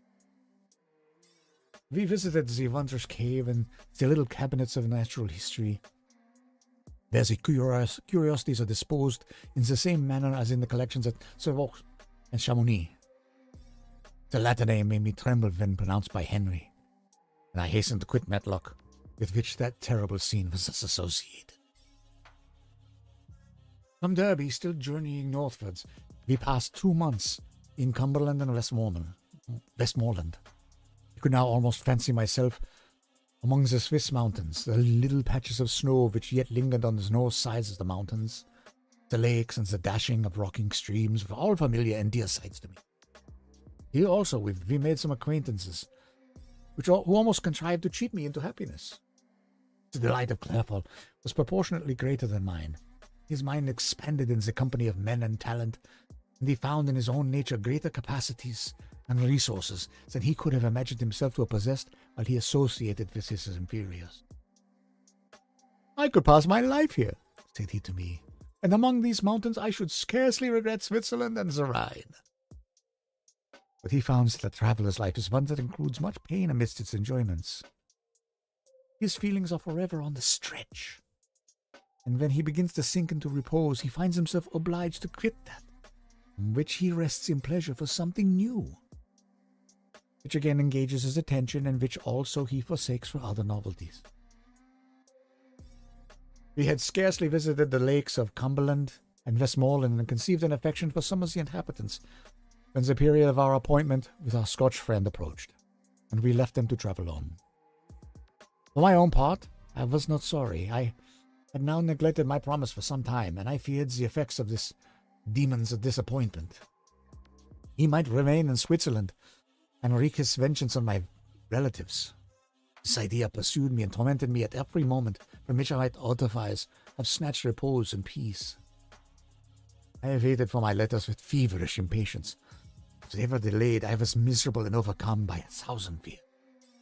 When they arrived, I saw the superscription of Elizabeth or my father. I hardly dared to read and ascertain my fate.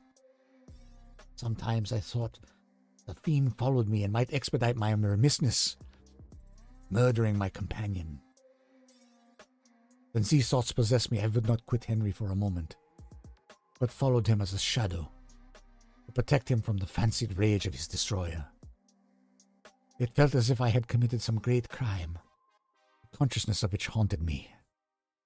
It was guiltless, but I had indeed drawn down a horrible curse upon my head, as mortal as that of crime. I visited Edinburgh with languid eyes and mind, And yet that city might have interested the most unfortunate being. Fairfax did not like it so well at Oxford, for the antiquity of the latter city was more pleasing to him. But the beauty and regularity of the new town of Edinburgh, its romantic castle and its environs, its most delightful in the world, Arthur's Seat, St. Bernard's Vale, and the Pentland Hills compensated him for the change and filled him with cheerfulness and admiration. I was impatient to arrive at the termination of my journey. We left Edinburgh in a week, passing through Cupar, St. Andrews, and along the banks of the Tay to Perth, where our friend expected us. I was in no mood to laugh and talk with strangers or enter into their feelings or plans with good humour expected from a guest, and accordingly I told Clairfort that I wished to make the tour of Scotland alone. "Do you," said I, "enjoy yourself, and let this be our rendezvous. I may be absent a month or two, but do not interfere with my motions. I entreat you. Leave me to peace and solitude for a short time, and when I return, I hope it will be with a lighter heart, more congenial to your own temper." Henry wished to dissuade me, but seeing me bent on this plan, sent to remonstrate. He entreated me to write often. "I had rather be with you," he said, "in your solitary rambles than with these Scotch people whom I do not know. Hasten then, my dear friend, to return, that I may again feel myself somewhat at home, which I cannot do in your absence." Having parted from my friend, I determined to visit some remote spot, Scotland, and finish my work in solitude. I did not doubt but that the monster followed me, and would discover himself to me when I should have finished, that he might receive his companion. With this resolution I traversed the northern highlands and fixed on one of the remotest of the Orkneys as the scene of my labours. It was a place fitted for such a work, being hardly more than a rock whose high sides were continually beaten upon by the waves.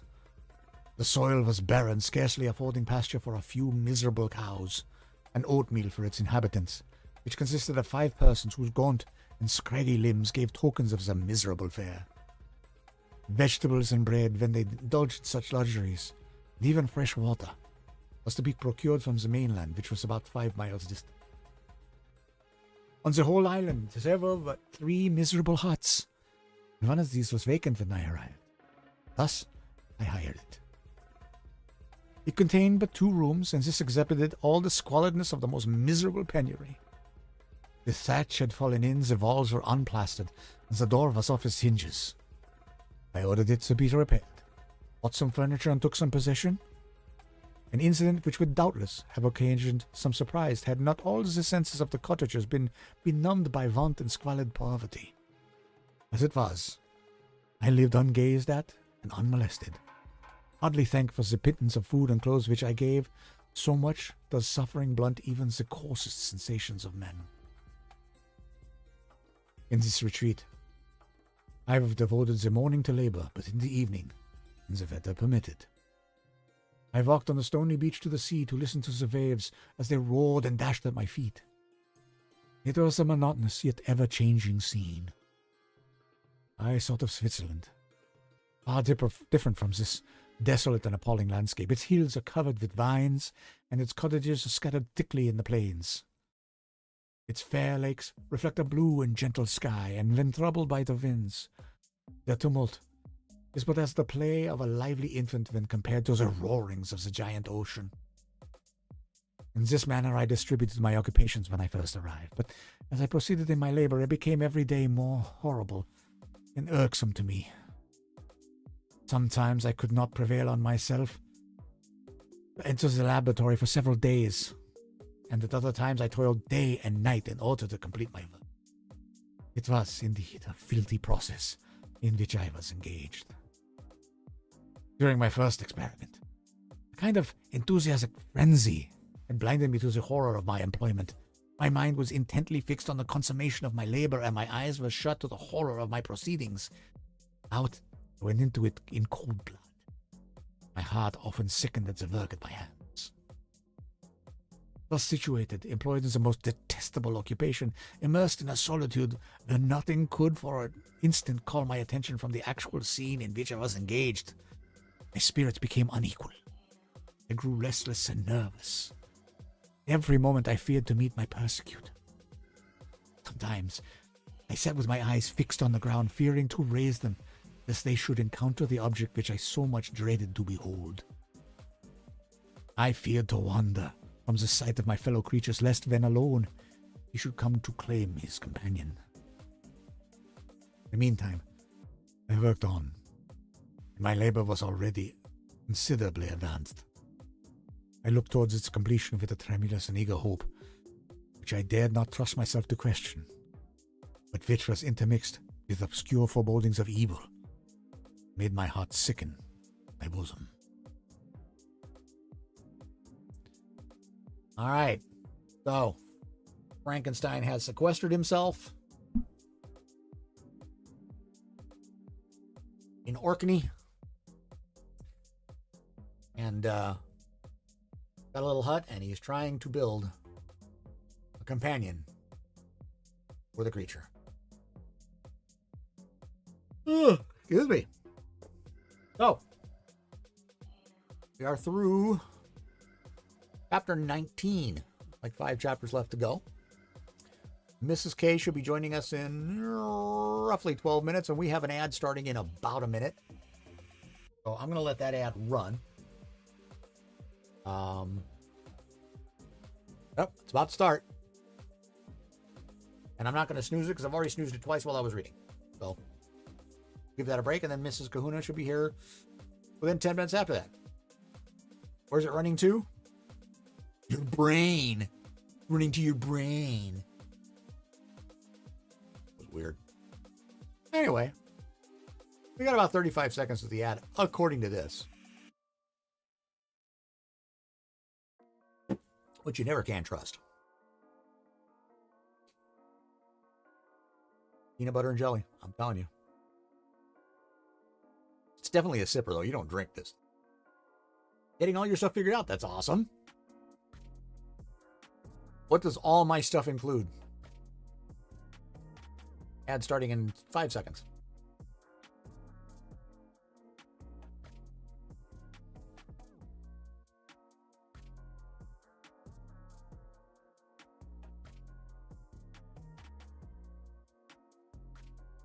Need to swap these screens. There we go.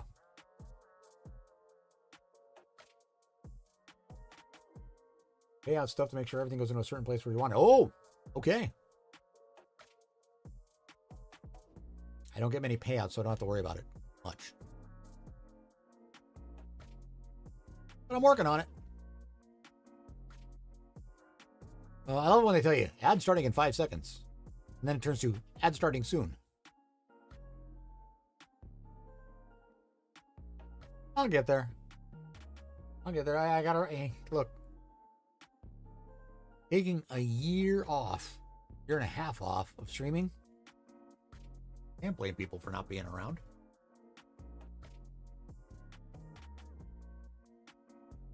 And I would say a great portion of those followers that I had, and I had like 500 followers. Probably, technically I still do. I would say a good portion of them probably don't watch Twitch much. At least not anymore. Other things do. All right, so the ads have started. But once again, for those of you who have subscribed, thank you so much. It is very much appreciated.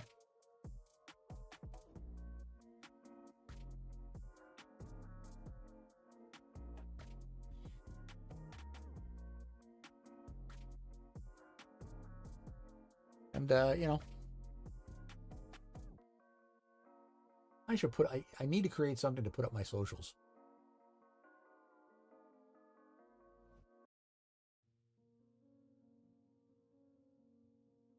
Have it as a video.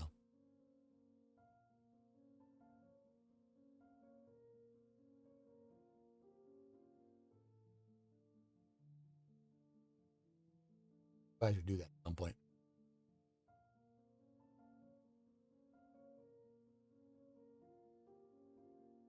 So, yeah. What do we got left? We got a minute and a half left in the ads.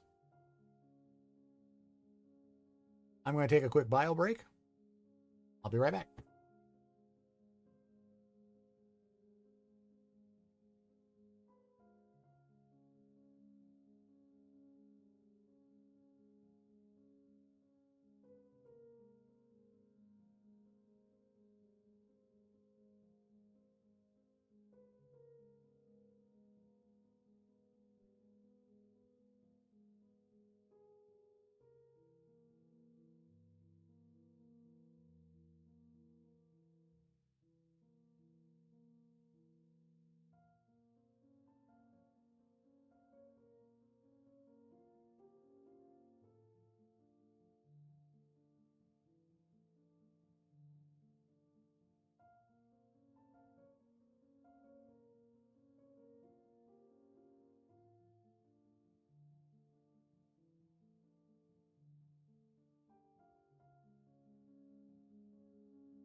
All right, I'm back. Are you guys back? Everybody's back. Woohoo!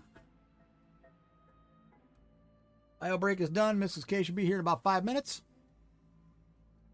Welcome all.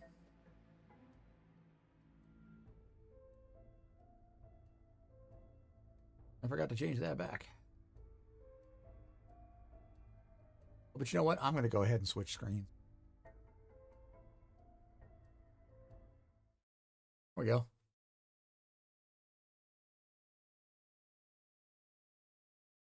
Well, that's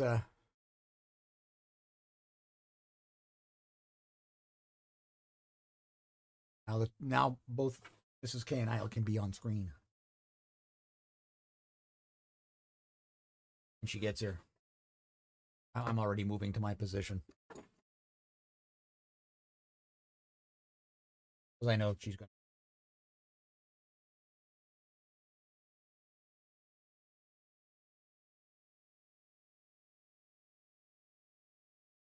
Okay, so we've gone through chapter 19 of Frankenstein, so that's as far as we'll go today. Getting close to the end, though. So, you know, we get to find out, does he create a female? What is the female's reaction? He does create it. And will he be free of the curse from the monster? If you remember the beginning of the story, we kind of know the answer to that.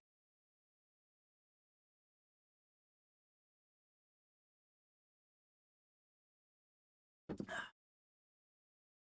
think Mrs. K is drinking. What are you drinking tonight? Yeah. She'll be doing wine. So yes, as we approach the moment of happy hour,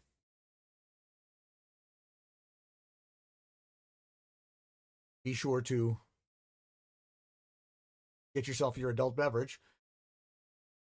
Thank you, K1 Exile, for the follow. I'm a big drinker. That's why I like the flower more.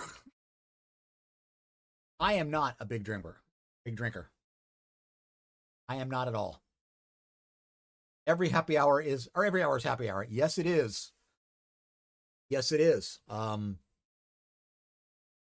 Just, the happier the better, apparently.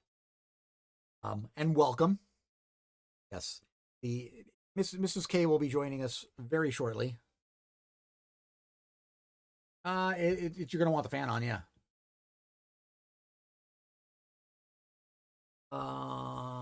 No, I think I'm good.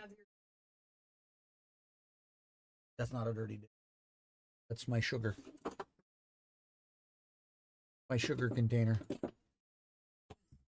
Damn it. Both at once is a wonderful time. That's true. Well, I don't know.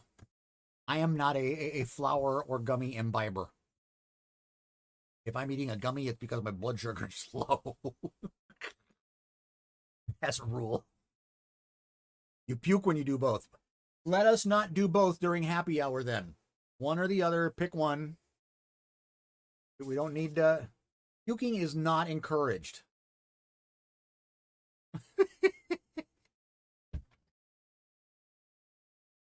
Mrs. K is going down to get some snacks for herself. It's all in moderation. Fine. If you smoke, it makes one drink feel like 4.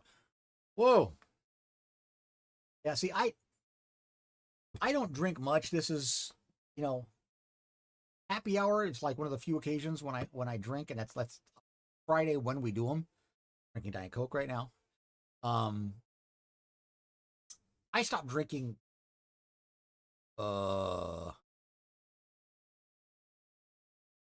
almost 30 years ago. I'm still high from last night. I took the gummy at 11:30 at last. Wow. Yeah, I stopped drinking because I realized I was just too stupid to drink. Never got to the alcoholic phase or anywhere close to it. Wasn't even a huge partier. I just realized that I didn't make great decisions when I was drinking. So I just basically came down to, if I'm going to drink, it's going to be at home. I don't have to drive anywhere. Never got a DUI or anything like that. I never did anything like that. But just there was also alcoholism in my family, so I realized I was trending towards a very bad place. Kept going. Had the potential to be in a bad place. So I just said, I don't need it. And I rarely drink. This is Exile for you since you just arrived. This is a mead.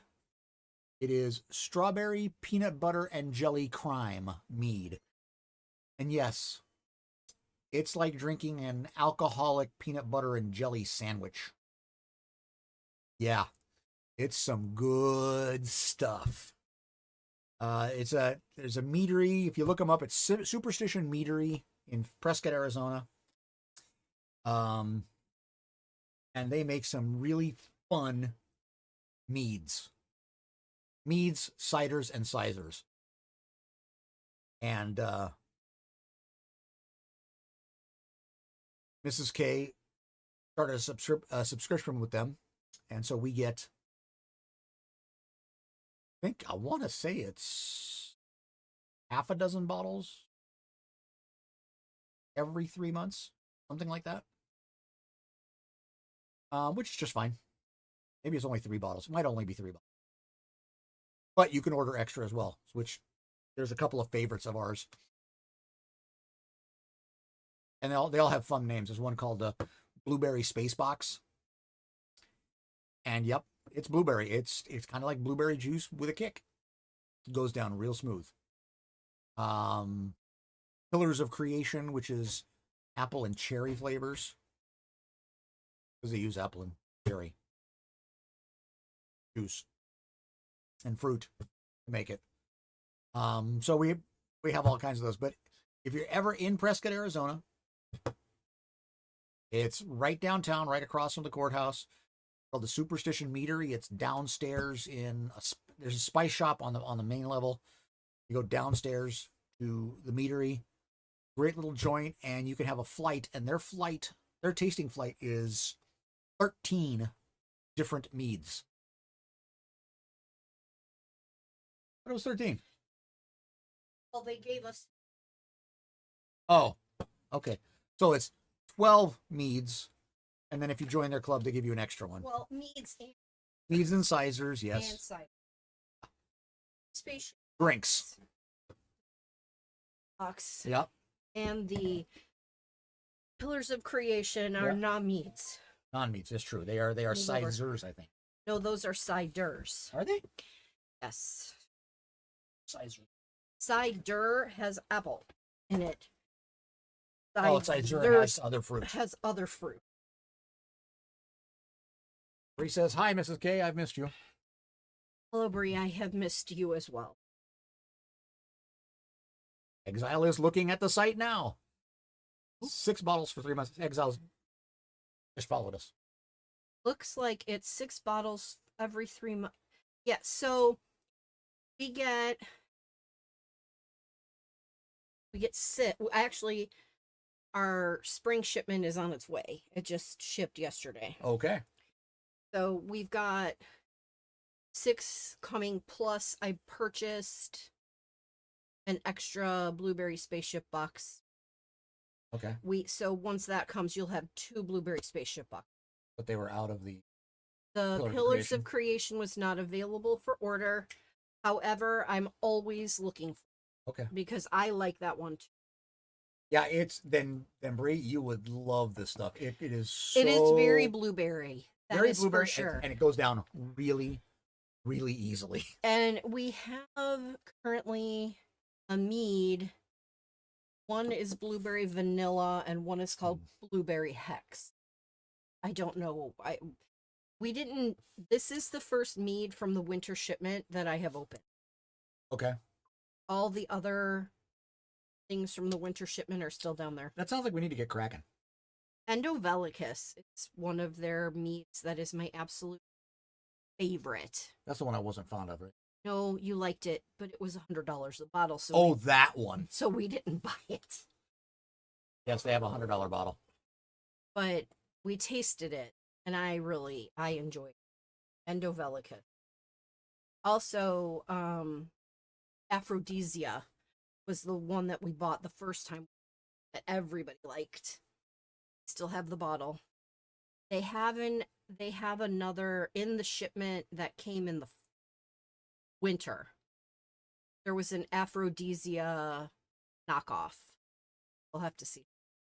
But I haven't been in a mead mood, and honestly, this one to me, not a fan. It's not as peanut butter forward as the other one was. Not as peanut forward. But you smell the peanuts. Yeah, but you don't taste But you it. don't taste. Yeah, Like the other one, you tasted it. Yeah, I'm not a big fan of that I think one. the grape, because the other one was grape, wasn't it? I think grape flavor. so. I think so. Yeah. But it's still the peanut It's not butter. bad. It's And not bad. you're drinking it, so if you want more ice, I can give. I'm good. Okay. So, if you have not gotten your beverage of choice, please feel free because we are now in happy hour. And this is I'm drinking from my. They probably can't see that, can they? Not really. Harmony. Oh, there. Kind of almost. Kind of. Harmony Cellars. Okay. That is the winery that we just members of in Yep. Harmony, California. One of the 3 we visited. One of the 3 we visited. Was it 3 or 4? We did Hearst, we did Moonstone, and we did Harmony. Harmony. Didn't do any others? No. Yeah. We have in the past. Yes. But I have to say we're going to need to go back to Yosemite probably very soon. Because my Casto Oaks glass. Broke? Oh, no. Gee, I'm going to have to go to Yosemite. And Casto Oaks was one of my favorites. I don't know that I can get a campsite. I doubt I can. No, but that was one of my favorites. Yeah. Just his arm. Yeah. Yeah. Well, maybe we can get the Airbnb that we had. The hot tub. Summer, I don't know. You know what? If not, we can do it again in the fall. Okay, well, you said soon. Well, soon is like within the next 12 months. Oh, I'll be that's not okay with soon that. for me. No, but Casto Oaks has those dessert wines, that smaller bottle of dessert wine that I love. Yeah. I have two of them. They're different vintages, so I'm going to compare them. Yeah, and I don't like them. Yes, you do. They're dessert wines. They're very Do they? sweet. Oh, okay. You like them. I didn't. No, you do. I don't drink wine as a rule. No, you don't. I'm kind of picky about the wines I like because I like sweet wine. And so, it's funny because like twice in this last, camping trip when we went to wineries, they would suggest, well, this is a sweeter, and Mrs. K would taste it and go, not for him. Not for him. And like, you sure you don't want to taste? I'm positive. No. If she says I'm positive. if she says no, I don't want it. Because most of the time she says, you might like this, which means I won't. That's terrible. And you always say, oh. So I put ice in this one. Yep. Because I'm actually opening a cheapy bottle. This one was a $3.99er. It's one of my favorites. Okay. This actually is the end. Bring them picture. Well, I had set it up. I Gotta just start go from ahead the- and keep talking. Gotta start from the beginning. Thanks, Bree. This is one. This is the Elefino Oh, from Moonstone Cellars, and it's good, but I really like the Julia from Hearst better. the rosé. Yeah, That's a but rosé. No, that's not yes, a rosé. Julia's the rosé, Oh, okay. and that's one of my favorites. So I didn't want to open that one last night. I had like a glass and a half left from a bottle that I purchased at the Cookie Rock. Croc. That was actually a Mendocino. I enjoyed it, so I finished it. And I wanted some more rosé, so I opened this one because I want to save the Julia. Because you really want to have the Julia. I want to save the Julia because I want Offspring number 2 to taste the Julia. Also, I'm saving one of the reds from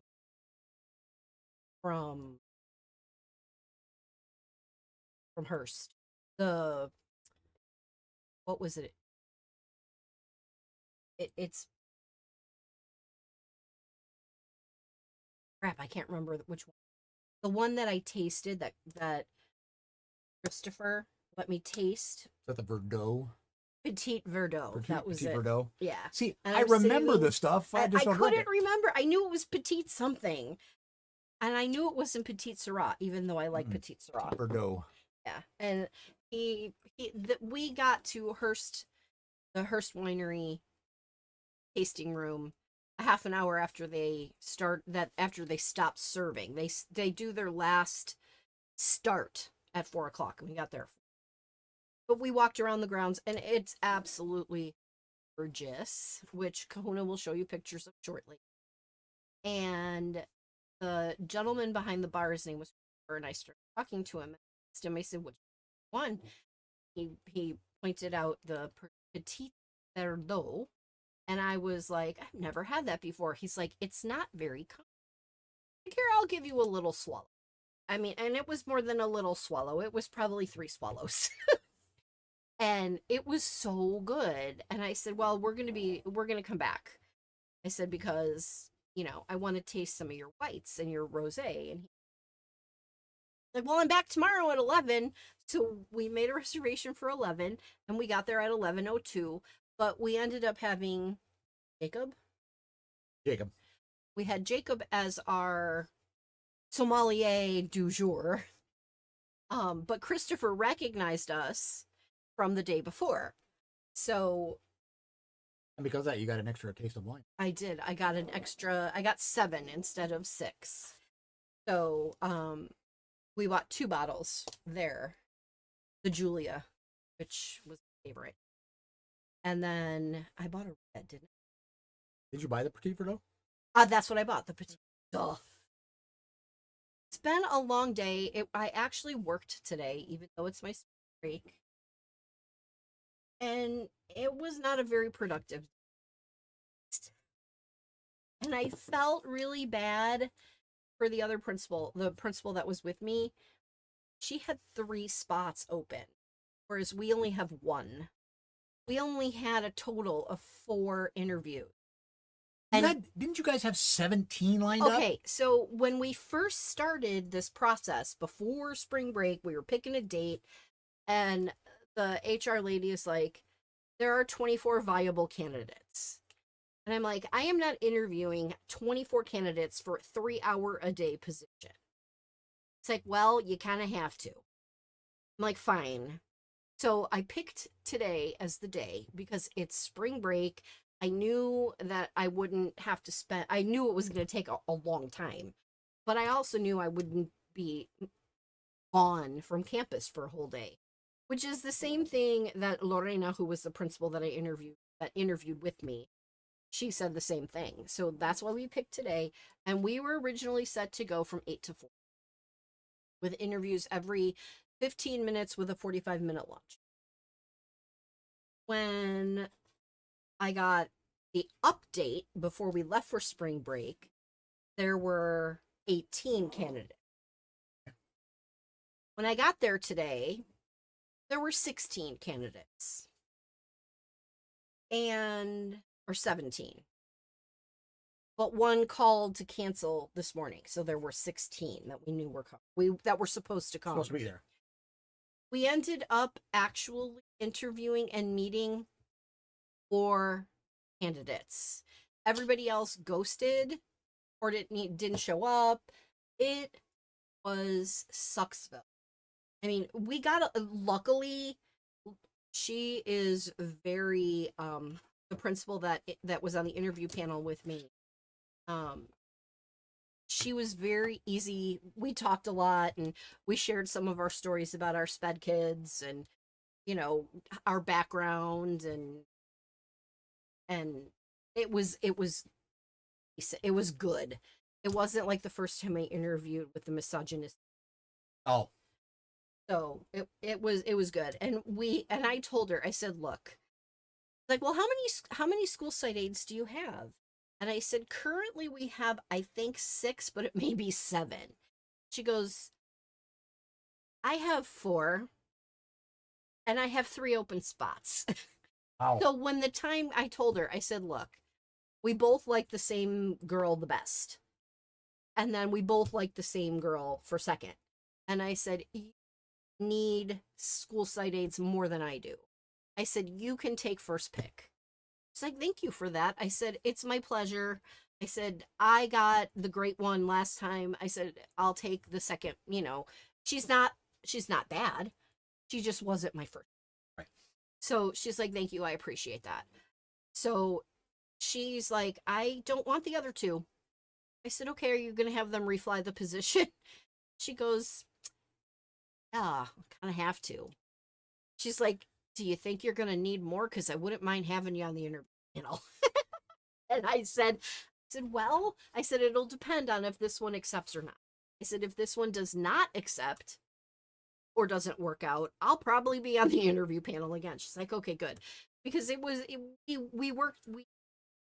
we partnered well together. You know, we kind of meshed. And she's, you know, when we were leaving, she's like, oh, it was so nice to meet you. She said, it was a pleasure to meet you as well. I'm sure our paths will be crossing in the future. She said, I'm so glad you're here in Fontana. You seem like you're a great candidate. Ironically, she is in the same PLC with my principal. PLC. Professional Learning Community. Ah. So typically a PLC at a school is a grade level or it's a department. And the principals are split into different PLCs so that they can have the same, you know, they can have that cohort Right. to discuss things and hey, we're going through this right now. Have you ever experienced this? What do you know, just it's like a sounding board. Yeah. And she's like, I'm in the same PLC with your principal. I'm like, that is excellent. And I found out she and I also share the same school psychologist. Huh. And we both love her. So we had a lot in common. was good. Yes, well, the offspring thing came about because we didn't want to give out names of our children online. Started the happy hour. So they became offspring number 1, 2, and 3. Actually, I think they were offspring before that, but We had referred to them it was that the way offspring. But yeah, in general, but we became much more specific about it yeah, we when we became aware started of it. doing the happy hour. Even though we have one of the offspring number 2 who regularly will call people's names out. Yeah. And you know, And offspring number 2 doesn't care about sharing their name, but I'm not going to be the one to share do it. Yeah. Just like our 2 oldest offspring, 1 and 2, they have significant others. And offspring number 1, the significant other is Key Mountain Gamer. Offspring number 2's significant other was Darth Taco. And they're in the process of a divorce, so whenever offspring number 2 has a new partner, we'll have to come up with some sort of moniker We will. for that. We will. My suggestion is all those people who ghosted, they apply again, just immediately knock them out. Well, I don't even remember their names. And there was only one guy on the whole panel, on the whole list, and he was the last one and he never showed up. Well, that's what I'm saying. And those, No, hey, that's up to HR.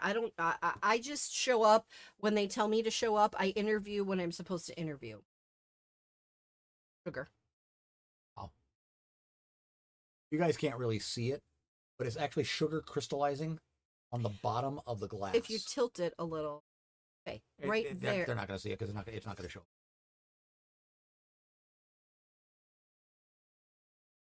There, do you see the crystal?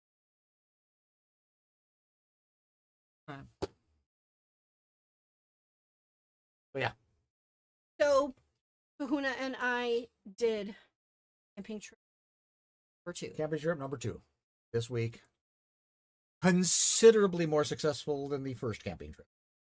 Yes. I would say it was 100% more successful.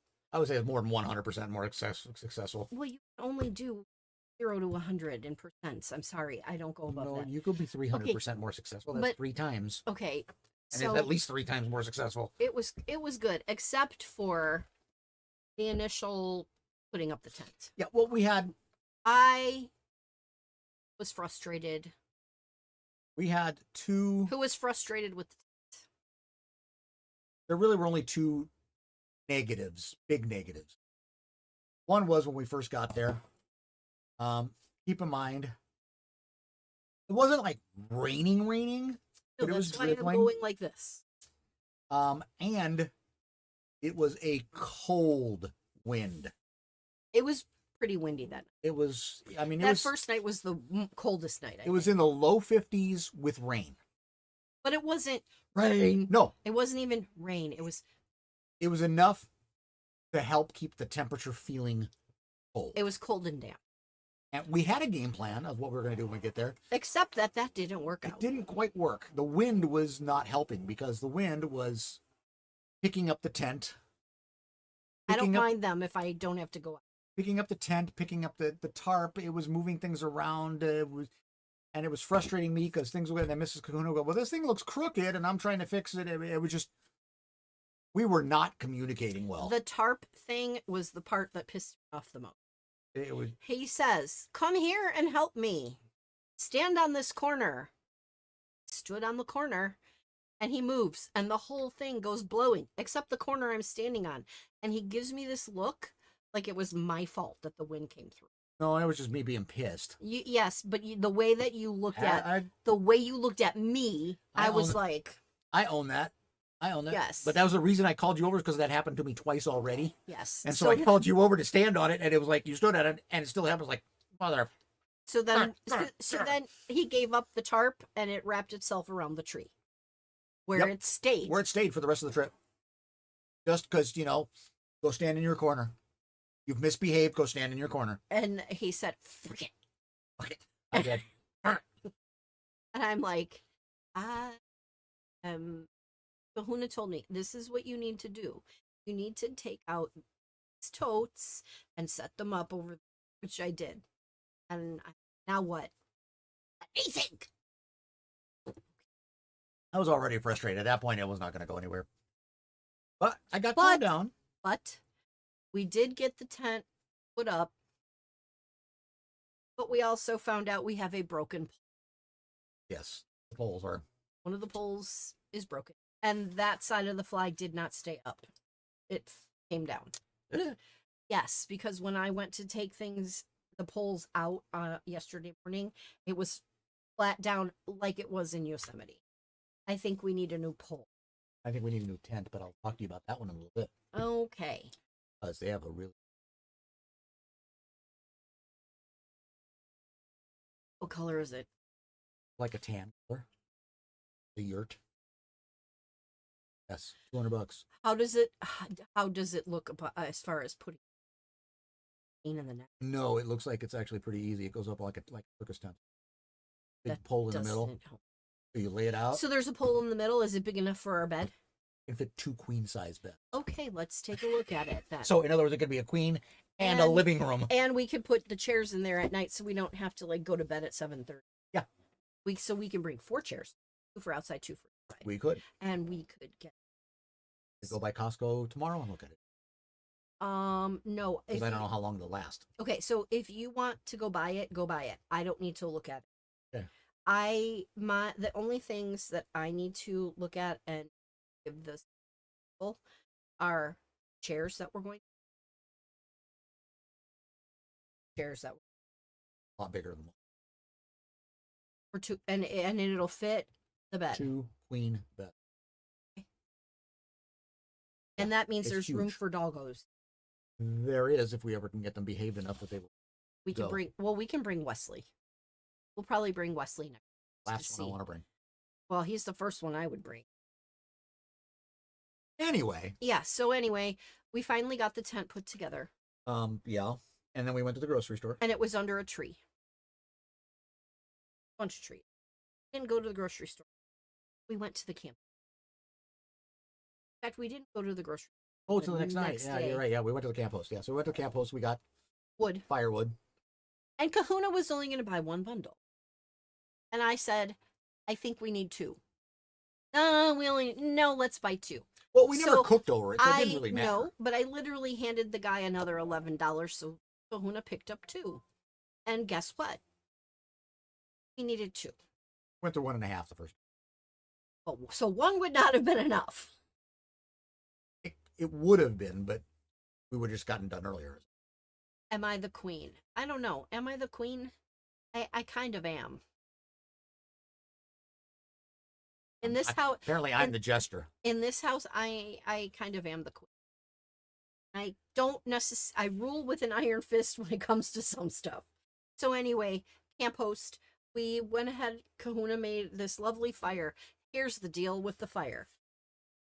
We didn't know that we actually had matches in the bin, in the tote. So Kahuna's using a flint. Right? Flint? Right, which I got it to work. And here's me going, I'm going to go ask the campers that are over there if we can borrow their lighter or borrow some matches. Like, I got it. And I'm like, I'm going anyway. So I walked over there and I said, do you guys have any matches we can have? And it was a bunch of girls with one guy. And the girls are like, oh, we have a lighter. I said, would you mind if I borrow that? I said, my husband is attempting to be MacGyver to start our fire, and it's not really working. Literally, as soon as I walk up to the fire pit with the lighter, he gets it. Damn. So I walked the lighter back, and I said, you guys aren't going to believe this, but MacGyver managed, and they busted up. It's funny. Got it done. Mm-hmm. And then they came over to ask us to watch their fire so they could go walk to the beach, which we really didn't do, but it Well, didn't. no, they asked to watch your camp. No, she said, watch the fire. Oh, I heard camp. I heard fire. Oh, we got a break starting. Got a 3-minute break. Okay, so we're still on night 1. We haven't finished the night yet. Subscribers can hear us, but nobody else. Yep, there are ads. I don't think we should continue with the story until back. And I agree. how many viewers do we currently have? I have no idea. I don't look anymore. So Stretch. Stretch was here. I don't know if he's still here, if he's lurking. Was here.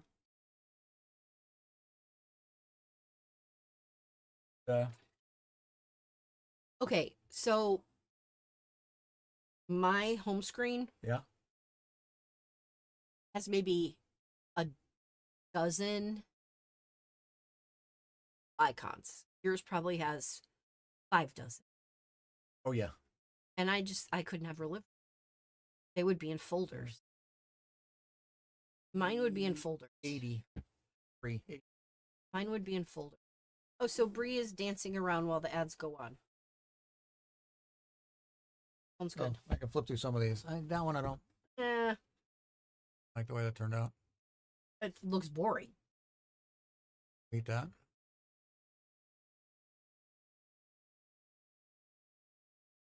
Little lightening up. Yeah. But there's the butt of my car. Yeah. Rose gold. I just finished reading a book where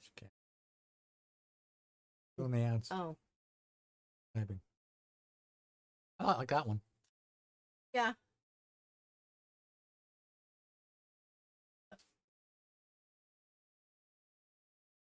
What? Boring.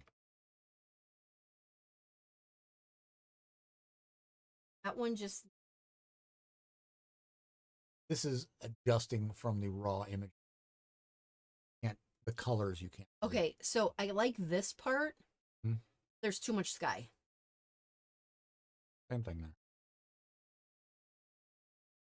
I like Got it. that one. Needs another crop. It just needs less sky. Although it's got clouds there. If you can I don't like the power plant. Yeah. Yeah. That's cool. That was cool. With the sock.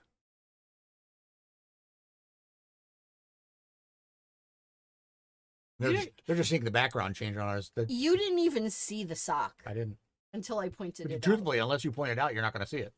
It looks like a piece of the wood. No, it doesn't. Sock. Just in the Mm. that one's a delete. Ad break's finishing. Cool. Okay. That one is also It's- a delete. It's framed wrong. Yeah. Also framed wrong. Yes. That one's not as bad. It's blown out. Well, that's one of the original ones. All right, Bree's back. All right. So, So I'm saying everybody's back. we're continuing with On with the story. on with the story. So I had made tortellini soup, Yes. I believe on Saturday. Yeah, that sounds right. Did I make it No, it was Sunday? before that because I had some. No, because I made it on a day off. I made it Saturday. Yeah, I think it was probably Saturday. So we had leftover tortellini soup, which was enough for the 2 of us. So Mhm. Kahuna's like, let's just bring that for dinner Monday night and we'll just warm it up on the campsite. Yep. Fine. So we did that and that worked out well. I Yeah. had Kahuna had soup. and Soup. and it was chilly. Yep. And my hands were getting cold. So I said, I'm ready to go into the tent and snuggle. That is one of the best things about camping in the cold weather for me. That we have this awesome queen size air mattress that sits on a frame. Yeah. So it's The mattress itself goes into a cloth pocket that is Yeah. attached to the to frame. the frame. So it So doesn't slide. Mattress can't fall off, can't slide off. But what is sometimes funny is that if Kahuna's sitting on the edge of the bed and I get up, he sinks. But then if I sit down, he goes flying. Kind of, it happens for both of us. If you've ever had a waterbed or sat on a waterbed, it's Yeah, the it's the same same idea concept. except with no waves. Let's do more adventure stuff. Yep. So we are old and we cannot sleep on the ground because we can No. barely sit down on the ground and get up anymore. It's not that we can't sleep on the ground, but we'll probably spend the next half day getting up. Trying to get up. And then we'll be complaining all the rest of the Oh, my day. back Oh, hurts. my back. Oh, where's my walker? Yes. Yeah. I feel 21. Me? Maybe. Him? I don't know. 21, no, because you got too much gray on that.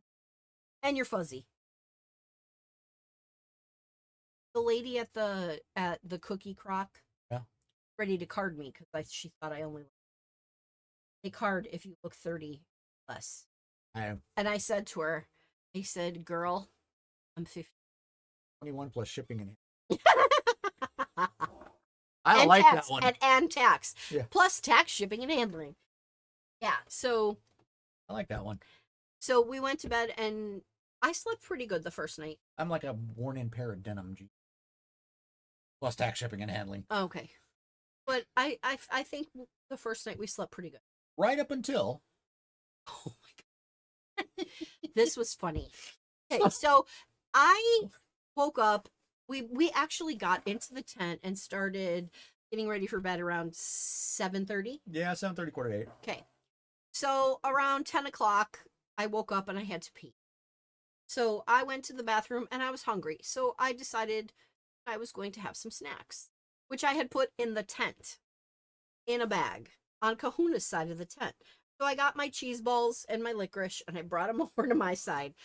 But Kahuna hadn't closed his side of the tent all the way. On the bottom, it was open. We a little don't bit. know that. Well, that's true. We don't We know don't that know for that. sure. But Because we have evidence that it Yeah. might have been fine. could have been, yeah. So we think. Well, hang on. You got Okay. to tell the whole story, which was we're both asleep. Or starting to fall back to sleep. I was out. And I was not because I had just gone to the restroom. And I had had some snacks and I'm sitting there. And I'm like listening to this crinkling. So I poked him and I said, "What are you doing?" What are you eating? Just like, What? Nothing. Anything. I'm asleep. I'm like, "Listen." And you could hear crinkling. I said, "What the hell is that?" So I pick up my head because I knew where the snacks were because it sounded like the snacks. Pick up my head and look. And he doesn't have his glasses on. No, but I didn't see anything right off the bat. But he also didn't have your glasses on. So I grabbed my glasses, put them on, and we were across the road from the bathrooms, which had a pretty bright light on the outside of it, which shone on our tent. So we could see shadows of things. And all I see is these two little ears and a head, and I thought either that's a really big-ass cat or there's a raccoon right outside the tent. Literally sticking the hand in. He was reaching in and To trying to get grab snacks. the stuff out of the bag. Yeah. And And I'm like, oh, oh, no. shit. Yeah. So I reach over and I zip it back up. I was like, little bastard. Yeah. Well, we get up in the morning and there's little footprints All over. all over. And I'm like, these are raccoon prints. And even on top of the tubs that we had out, Yes. he had crawled on top of the tubs looking for something to eat. And he had put some paw prints on our little soft-sided cooler. Our soft-sided cooler. We didn't take that as a fucking clue. So we ended Dumbasses. No, it gets better. Dumbasses. It gets better. So the next day, hey, hi, So, Stretch. You missed the raccoon already. You missed the But first missed part of the raccoon. You missed the first raccoon. So the next morning, we had breakfast. Okay, we got these freeze-dried meals in these foil packages where you just zip and you pour water in and then you zip it. Well, I couldn't eat any of it because it was like Too spicy. Pepper City. Keep in mind, they're good. Mrs. Kahuna, there's a few Yeah. of them Mrs. Kahuna actually likes. Yes, there are. They're good. You got to kind of learn how to add the right amount of water and get it And all we set didn't up. have a measuring cup, And we didn't have a measuring cup. which is on our list. It asks for like a cup of half of water. We got a teapot. You were like, Well, okay. it looks okay. Yeah, no. Oh, look, it's soup. Oh, look. The eggs are still crunchy. We learned, but So that was an adventure. we have breakfast. But Kahuna had breakfast. That's true. I had a yogurt You had a yogurt. from the soft-sided In cooler. the soft-sided cooler. which also had my half of my meatloaf sandwich. No, and some, yeah, it didn't. yes. Oh, it yes, did. it did. Yes, it did. It had half of Yes, the it did. meatloaf sandwich that I had had for lunch on Monday, plus the 2 extra pickles the waitress gave me. Yeah, plus like a pound of butter. You're gonna make. Oh, I didn't. Well, that butter was not part of my lunch. That butter was No, but in it was there. in the cooler. Yes, along with other yogurts, and so yeah. So So we went out and spent the day. we spent the day. What did we do? We went to. We photographed the elephant seals. We went to the elephant seals. We did We stopped by the Hearst Winery. not Hearst. That was at the end of the day. We did Harmony Cellars that day. Oh well, we went and got. We charged the car. We charged the car first. And took some pictures, and then we got lunch, which was Yep. Mexican food and was really good. And I also had like part of a tamale and part of an enchilada and some rice left, so I brought it back and put it in the soft-sided cooler. And then we went down to the elephant seals, and then we stopped at the Hearst Winery, and they had already we're done for the day, so we just walked around, and that's when I got the first taste of the Pete Verdot. We go back to camp, and we decide we're going to warm up more water. The hell is that? Is that a foot? Yeah, that's a flipper. No, yeah, we're gonna. So we warm up the water to make another meal. Well, we went into town and got firewood Oh yes, we went into town and we got firewood. We got wine and water and water and a lighter. and a lighter. And Ricky, thanks for the follow. thank you.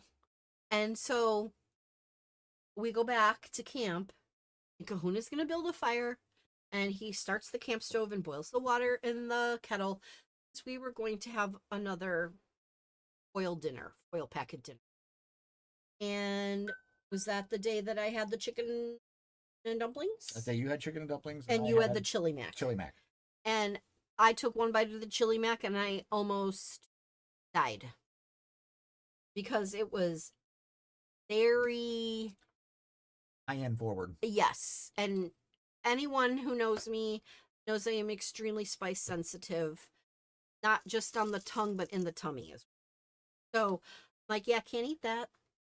And so I But she had chicken and dumplings. the chicken and dumplings was really good. I liked it, except that some of the chicken was a little crunchy, and so the peas were a little So we have hard. We've since determined we have a teapot that whistles, and what we've since determined is that the whistling does not mean it is boiling, and those pits require boiling water.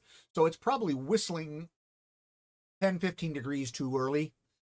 And so we have figured that in the future we will not use the whistle part. We will We'll just wait just till we know it's boiling. boil it Hell, I'll just take the top off and wait till you and see it check. boil. Yeah. So that worked out well. That worked out well. And then Kahuna decided that he wanted to try to make a dump cake.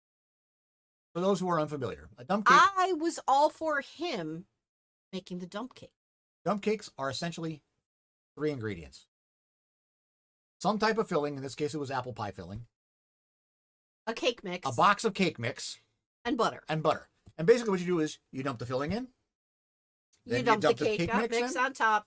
and then you electric kettle. Yes, but we didn't Doesn't have work when you're camping. It doesn't work when you're camping when there's no electricity to your site. And then you put butter On the top. on of the it. top, pats of butter all over the top of it, put it in a Dutch oven, and then you stick it on the coals. Which And- in our case was wood because we didn't have coals. Well, they were hot coals in the wood. Okay. Yeah. Still coals. Yes. So So we're cooking it. Kahuna asks me, how long do you think it needs to go? I'm like, this is your project, not mine. I have no clue. So what does Kahuna decide on timing? 40 minutes. So he's going to Because a find. cake is usually 30 to 40 minutes. So he thinks 40 minutes for this. And I'm thinking, sugar. I'm looking for the And yes, we took a pic. Well, Kahuna took a picture of this. this Because- day. So It was, and it's after all this. Yeah. Whoa, that background is true. Yes, well, it's coming up. Slow down. no, this is still the winery. No, there's me. There's Mrs. reading K. a book. So it's coming up. There's Mrs. K reading a book at the campsite. There it is. That's a better shot. This is the dump cake. Let me move. Can you see the dump cake? Let's see the dump cake. So As you can see, there was no chocolate in this. This was a white cake. it was yellow cake. And Yes, it was yellow cake. if you look, they can't see. If you look, oh, right there. You see it's kind of molten red. That was the pie filling. And we took one look at it and decided 40 minutes was a little bit too long. 40 minutes might be a little long for these. So, Kahuna decided, though, to try it anyway. Yep. Because I thought, look, maybe there's a part of it that's still edible. Kind of, No, yes. I made... Yes. I didn't make molten lava cake. I made hardened lava cake. Yeah, it was like, it was lava that had cooled Yeah. and become igneous rock especially on the top. Yep. Yes. This was an 85% fail. So Kahuna decides he's going to try some. So he uses a plastic spatula. And I'm thinking, that is so molten hot, it's going to melt that spatula. But I'm not saying anything. Didn't melt it. It didn't melt the spatula, but it was close. You had to crack through the upper layer of the crust. Which was at least 1.5 inches thick. Meanwhile, a lot of the apple pie filling went to burnt sugar. It went past caramel to burnt sugar on the bottom. So the pie was about that thick. No, the cake.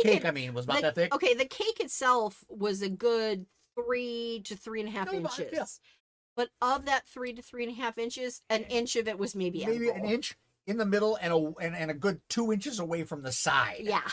So there was like this middle section of actually tasted pretty good when you got the pieces of it. It was literally about, if you think about it, if you're looking at, this is probably a 10-inch pan, would Yeah. you say? So out of this 10-inch, circumference Dutch Diameter. oven, 10-inch diameter Dutch oven, it was probably 3 inches in the middle.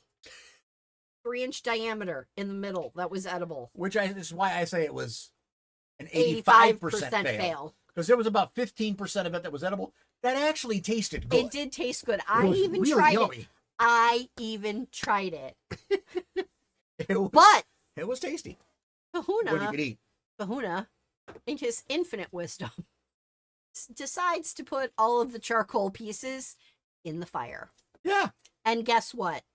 They looked like charcoal briquettes. They burned like They charcoal burned briquettes. just like charcoal briquettes.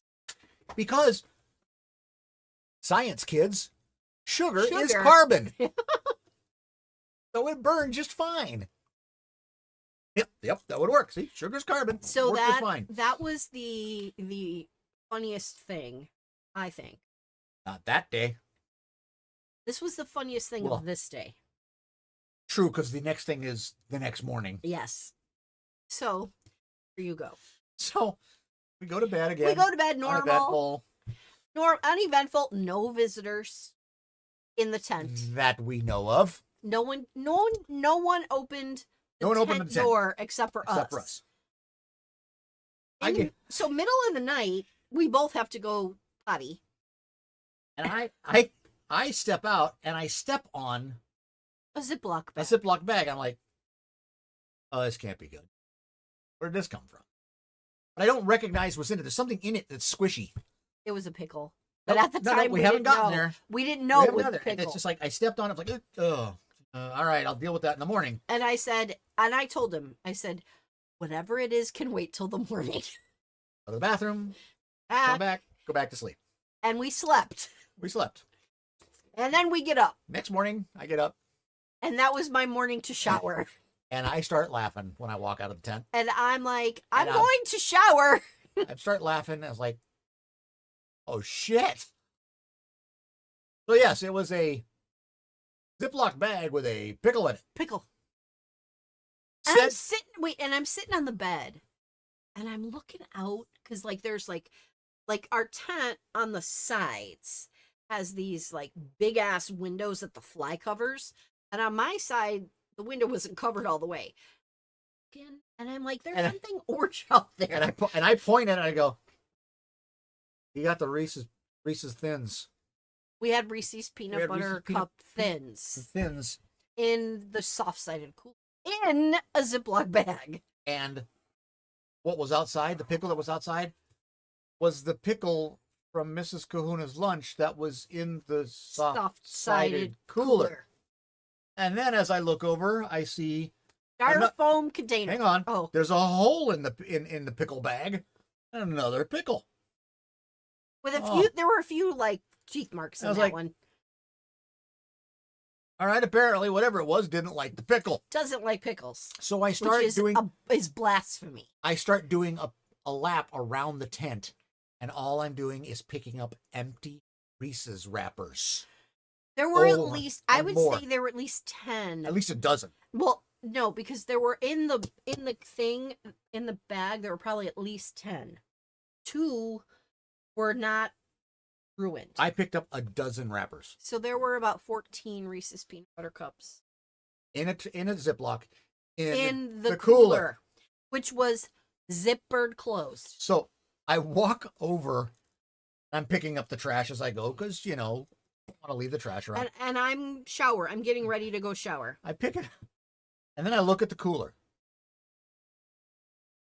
There it is. So there is the tub. The tub and the cooler. Yes, like that way. If you look, you'll see that there is an open zipper here. And you can see footprints. And I will show the footprints. There are the footprints. All over the tub. They're all over the top of the cooler. That rat bastard. Which we think was a raccoon. We're sure it was a raccoon because it was too big. The paws were too big for a squirrel.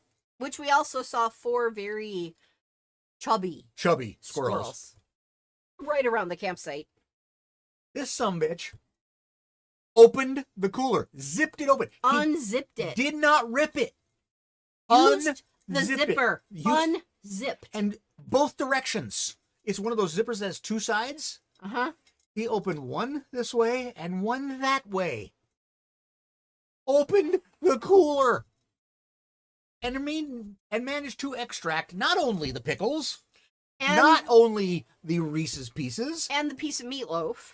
Got Mrs. K's my Mexican piece of meatloaf food, and my Mexican food out of the styrofoam container. Now, mind you, the piece of meatloaf was probably about that big. Yeah. Probably about that big and about that thick. Got the meatloaf, no sign of it. None whatsoever. Ate the meatloaf. Ate the meatloaf, got into the other one, ate the rest of the tamale and the rest of the enchilada. And some of the rice. And again, no sign of it. The only sign of rice was what he spilled inside the cooler. That guy, and then there was also butter in there that we had used previous night. There were 2.5 sticks of butter in there. 2.5 sticks of butter. We only found 1 total, which was actually 2 halves. 2 halves. And we never found the box. He took the box and ate half a pound of butter. As the ranger said, and he's going to have a hard time for a while. Well, and the Reese's peanut butter thins that we had, he literally, we're assuming it was a he. It could have been a she. Yeah, it could have been. But this raccoon ripped them open. Not bit through it. Ripped it open and ate them. Ate them perfectly. I think you have pictures of that too. I think I have pictures of the aftermath. There you go. See? Can you see how he right?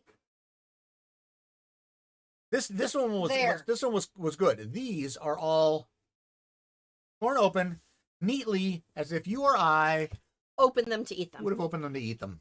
And that's the There's the pickle. That's the pickle, and there's a pickle in this bag. In the bag. And there's a little hole in this bag. A little hole where he got the where he extracted the first pickle, but apparently Not a fan Not of a pickles. fan of pickles. You're right, Stretch. They are. This guy was really smart. The thing is, we should have realized this after this raccoon stuck his hand inside Our tent. to try to get the bags of snacks. We were dumbasses. We were given a warning by said raccoon. And we did not heed said the warning. We ignored that warning. We're lucky this was not a bear campground. No, but if it was a bear would have been campground, a there bear would have box. been a bear box. Yeah. But we wouldn't have had the snacks in the tent either. No, we wouldn't have. We Because would have had bear. everything in the bear box. Yeah. Which we did in Yosemite. Yeah, we did have a bear box there. But yeah, so that was our second morning there? Yes. Yes, because we had 3 mornings total. Yeah, that was our second morning Our there. third morning was, let's get the hell out of Dodge. Yeah. But yeah, so that was, and then this was the day that we did most of the wine tasting. Yes. We went to the Hearst Winery, and then after that, there's more there's paw one- prints yeah. all over it. Oh, there's the fat ass squirrels. There's Kahuna squirrels. One, 2, 3, 4. These two look like meerkats. They do look like meerkats. I made that comment. That's our tent in the background. Yep. And these guys were just looking at us like, Hey, what? what do you you gonna want? do? We're here. God. It's our place. And they were fat. I'm telling you. Yeah. This one that's on the, you can't see it because I'm in the way. And there's no way for me. Well, nope, there's no way for me to do it. But he's behind was probably about that big around. Yeah, like I would say He was like a fat mother. like a 12-inch softball. Yeah, he was huge. I have Blown out, no blown idea out, what blown these out, are. blown out, blown out. They're not all that blown out. Oh, this is me Go fixing back. it. That one's not bad. Forget it. Just That's the one you said that's stop at. that's well, Blown out, but I got it is blown out, but you can fix it. That one's just blurry. Blurry. This is what happens when you try to focus Some of mine were an better actually. 800mm lens. And because I used my cell phone, That some one's of not mine bad. were better. No, that one's not bad, except can't see the The bottom. ocean, yeah. That's a better bottom, but it doesn't have the crushing wave. That That's one a good one. A good one. Here. Let's do this. Oh. Okay.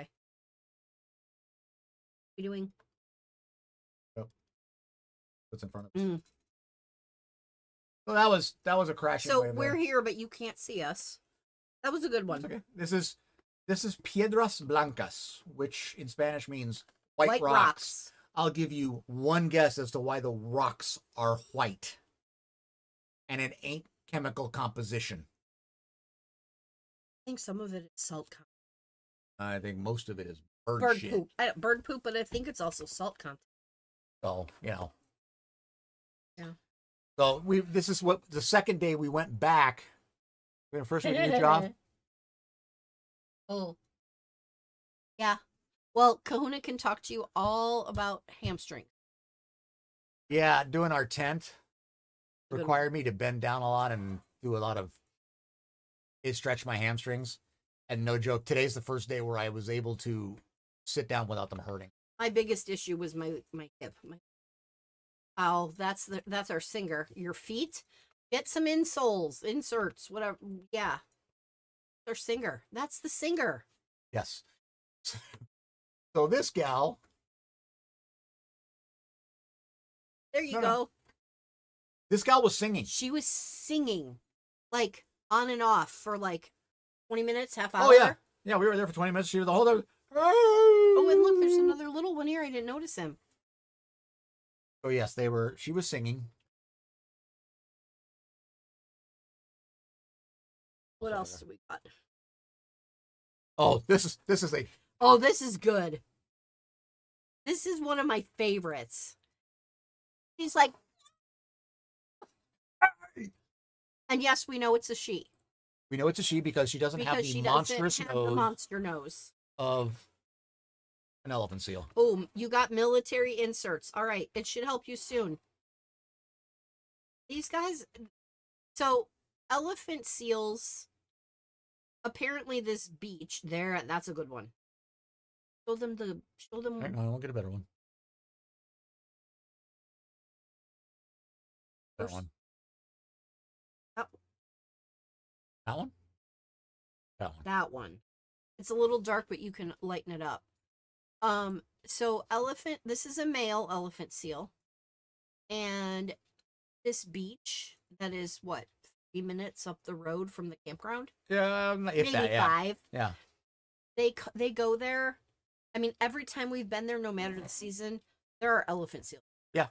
And this is one of the big guys. This is the biggest guy that was there.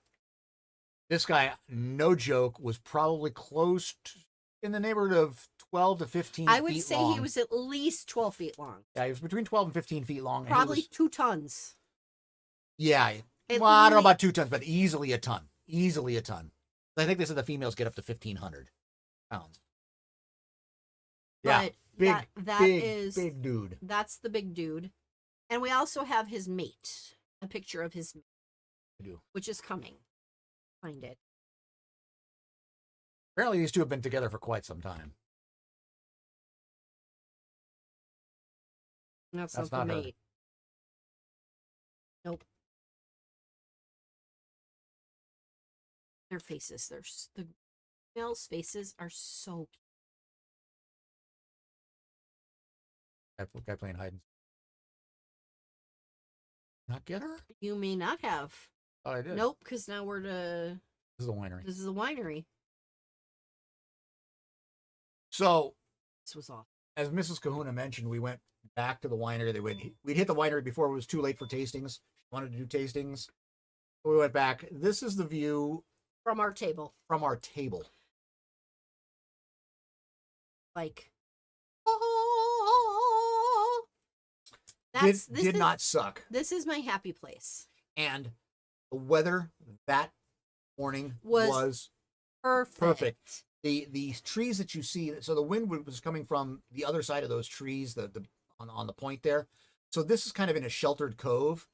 So there was a very light breeze. It was in the low 60s, I want to say. I would say, yeah, just like 62 maybe. Yeah, Light breeze. wonderful, wonderful weather. Was amazing. Like, I didn't even need a jacket, but it was a little too sunny because I did get sunburned, which you'll see coming up if go. Oh, I don't have a think you selfie. have them. I have them. You have the salties. Selfies. And my wine glass picture came out way better than yours. Like that one, though. Yes, but mine is just better. I think. I put it on Facebook. I mean, I could live here. I could live here and not ever be bored. We also, you know what? I haven't seen any of the Fiscalini Ranch ones. They're at the end of the. They're at the end of this. Yeah. So we also went to Fiscalini Ranch that day. If you follow me on Threads, I will be posting some of them as I get these. I have probably A right now- million pictures. maybe not a million, but no joke, I probably have somewhere around 1,000 pictures to go through because I took 400 pictures on this trip. And the Yosemite ones still haven't been finished, Yeah. which I asked for. So, but it's just, this is one of my, like this place speaks to my soul. The Yosemite is that for me. Yosemite and the Sierras, the Sierra Mountains do that for me. And for me, it's the central coast of California. Oh. Although I'm not all that opposed to any coast of California, but the central coast is my favorite. Okay, I work in a factory now, and my job last 2 days has been to pick up 10-kilogram boxes of frozen broccoli and cauliflower florets. That's roughly 22 pounds. Slam box down on the metal table to loosen them, open the box, then tip into a metal bin. Plus, help move said metal bin to the mixer machine where they get mixed and then sent down the line. So, frozen broccoli and cauliflower in a box, or are they in individual bags? If they're in Boxes. the box and you slam it down and then you dump it in, then it gets mixed up. So then you've got the broccoli cauliflower mix. Does that then get repackaged? I'm wondering. Probably moves fast enough that it doesn't get. Yes. It doesn't No, fall. but I'm wondering if we're then doing like that broccoli cauliflower mix in the bag, frozen. I'm wondering So Stretch, that's my question. That what happens? And I know Normandy mix for us in the US is broccoli, cauliflower, and baby carrot. Or sliced carrots. Sliced carrots, yeah. By the way, you had mentioned it looks like a pizza night. Yeah. But offspring number 3 ordered pizza. You think they're going to say no to a pizza?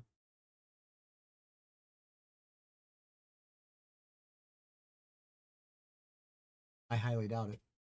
But otherwise, if they say no, then we'll figure out something else. Pizza's easiest. Oh, 3-minute break is starting. And it's 5:02. How long are we going? 5:30?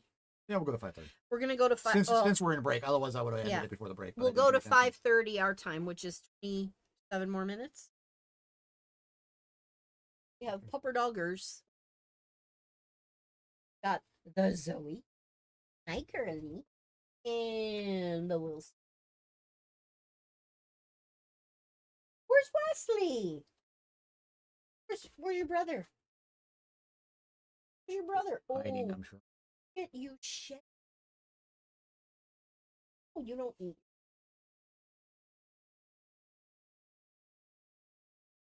Sam. Air. I care when you throw shit down the floor. In a bag that's in a cardboard box. I fill up a bin, mainly done the broccoli. Person on the other end of the table does the same with the cauliflower. Bins then get tipped into the mixer machine, alternating broccoli and cauliflower. They get mixed, then poured into a big pallet-sized box. And then what happens with the big pallet-sized box? We're curious. We want to know. I really am curious. We want to know what happens with frozen veg. This is an area of which neither of us have Any much experience? Much experience other than Eating it. Consumption. Well, we cook it. Well, we that's I consider buy that consumption. We buy it, we cook it, we eat it. Yeah. I consider that consumption. You're right. Oh. Yes, so this trip was actually our first big trip. Well, not really. We went to Vegas once. In this car. Oh, in my car. Yeah. Yes. Went to That Vegas was once. that was like 3 days after we bought the car. Yeah. This is the first big trip since. I love my car. Yeah. It took me 40 minutes today to go through the car wash, wipe off the outside to get all the crap off, all the droplets, and vacuum. Wipe down the I did. But there gets tipped into another machine from then on. The whole thing is automated, including packing and up and put on the pallet ready. Oh. All right. And there are some spots on my carpet. Vacuum. We have there's a can on the end of the workbench. Okay. It has a brush. You have to spray it and then brush it. Yes, but And then vacuum it. I vacuumed everything. I used the nozzle thing to vacuum. I used the little blower thing to blow crap out. It was Welcome back, friends. So we're gonna be here for about another 25 minutes. and I was in high heels and a shirt today. Gonna wait until tomorrow. Then you can see the yurt. No, because you can just go pick up the yurt. I'm fine with that. I have my plan for tomorrow. I do have work. Like I brought my computer home and I haven't done anything because I wanted to take Saturday to chill, Sunday to do laundry and help with getting things packed up today. Then we were gone. Today I had to work actually at the DO.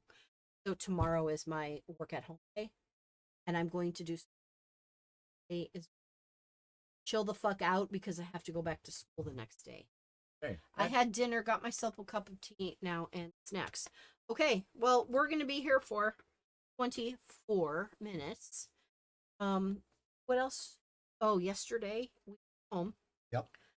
And we decided that we were going to go to this place called Cafe, Lynn's Bakery and Cafe. Lynn's Bakery and Cafe. It's in the town of Cambria.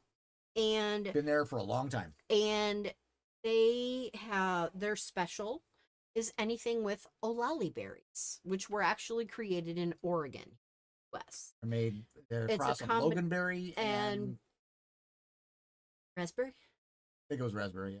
So they're a little tart and a little sweet, but they're like amazing.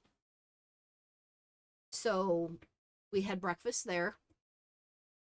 Kahuna ate his entire plate of stuffed French toast with hash browns. They make a stuffed French toast just the right way. The right way with mascarpone. They use mascarpone and they mix the olali berry preserve into the mascarpone, spread it on the toast before they cook it. So you get it this nice. It was yummy. Oh, it was tasty. I had a bite. It was yummy. And I ended up having, call it a griddle. Stacked griddle. A stacked griddle. Yeah. Okay. I am a potato fan. So this was like 2 stacks of hash browned potatoes. On top of it was 2 eggs anyway. And then, well, the one I picked had, could have a ham or spinach. I'm not a spinach fan. I'll eat it, but it was ham or spinach, so I took ham.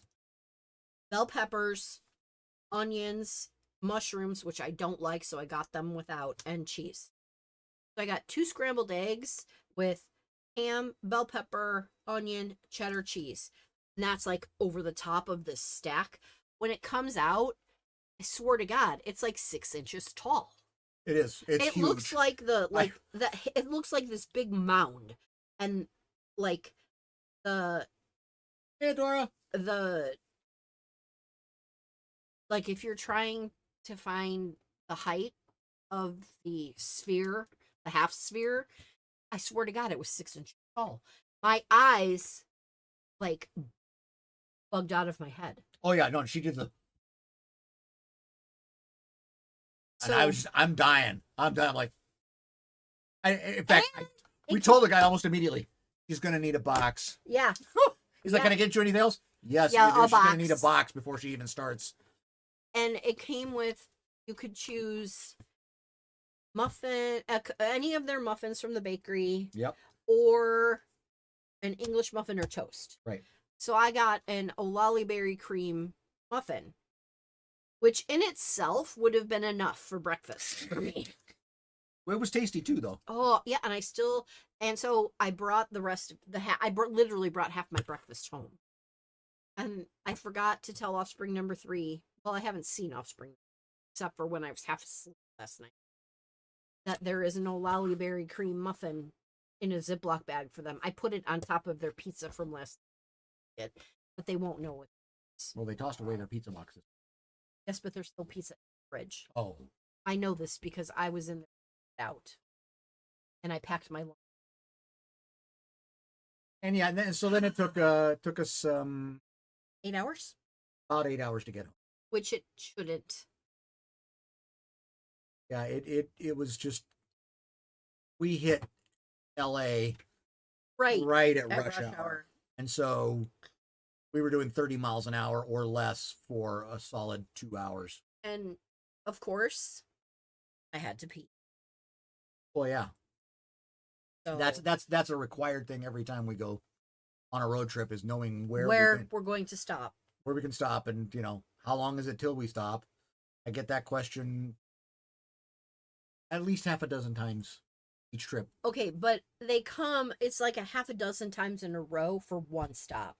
For the one stop, which is always, once we hit LA, we start heading over like the Pasadena way. It's always at that point in time where we hit traffic, and that's always Oh, on the way back, yeah. Yeah. But even then, it's at least half a dozen times on any trip one direction. But a lot of times I ask you so that I can gauge whether or not we have to stop, or if I can go another 45 minutes, hour and a half, 2 hours, 3 hours, depends on where we are in the process. But you don't really know how long. If it's Because I'll be like, well, you'll say, how far until there's a place where I can pee? I'll be like, well, probably about 45 minutes. Ooh, I don't know if I'm going to make it 45 minutes. So now I have to think, well, I'm just planning on stopping 45 minutes because I have to charge the car anyway. But now I might have to make a stop before that. Can I get a charger there? Are we hungry? Are we going to eat? We both need something to drink. So where are we going to So stop? where are we going to stop Really? there? And then as we get closer to that, she's like, yeah, I could probably make it another 15. This is I try my to driving. Okay, but I try to limit the amount of stops. I really do. I can't help it though when my gallbladder acts up and my bowels need to evacuate. See, I have Iron bladder. I can go the entire drive without having to. Well, shoot, you went 3 days without pooping. That's true too. Not me. Can't do it. Cali Yes. traffic And we have digressed bodily function. once again. Yes, California traffic can be terrible, especially at rush hour, especially around LA proper. Like that I can eat this during this conversation because I'm natural carnivore, so this conversation is nothing to me. Yesterday, my bowels were We're gonna keep very going with it. Yeah, yesterday my bowels were very upset. Today they were kind. But I did have oats overnight tonight. Yeah. This morning. But I think because it had chocolate in it, it upset my stomach. So I'm not going to get... This one had pieces, like little mini chocolate chips in it. And I think that's what did it. My residents used to... So we used to joke that in our house, we would time to see how long it would take before someone would mention bodily function. Yeah, it's, Especially when Grumpy was around. or any group setting. Yeah, any group setting. Any group setting. It was a matter of, okay, how long is it How going to be? long are we going to go? How long is it going to be? Yeah, I think the record was about 7 seconds. That was when we were When we went all... to San Francisco. Yeah, we went to San Francisco with Grumpy and his girlfriend, and we literally got in the car. And before we were even pulled out of the driveway, someone was talking. Went there, yeah. And it wasn't me that time. Wasn't me either. I I think it was Grumpy. I think it was... I think it was girlfriend? the girlfriend. I don't know when I'll need to pee. You get a 5 minutes warning before I really have to go pee. Usually where I don't feel the need until it's almost too late.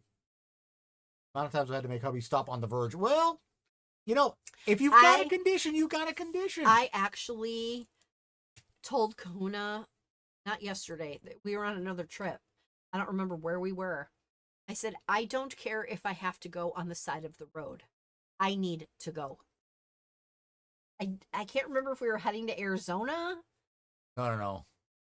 Yosemite. No. Where were we going? We were taking just a day trip, I think. And I was driving and you were like, Now. And I'm like, well, let me find a place. And I found you a place. Oh, Bree has a funny poops. Oh, no. Okay, go for it, Bree. And we'll sit here and... No, literally.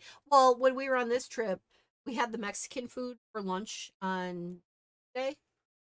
And we went to Harmony Cellars right after lunch. And I'm like, oh my... Oh, I barely made it to the bathroom. Okay, so I went through...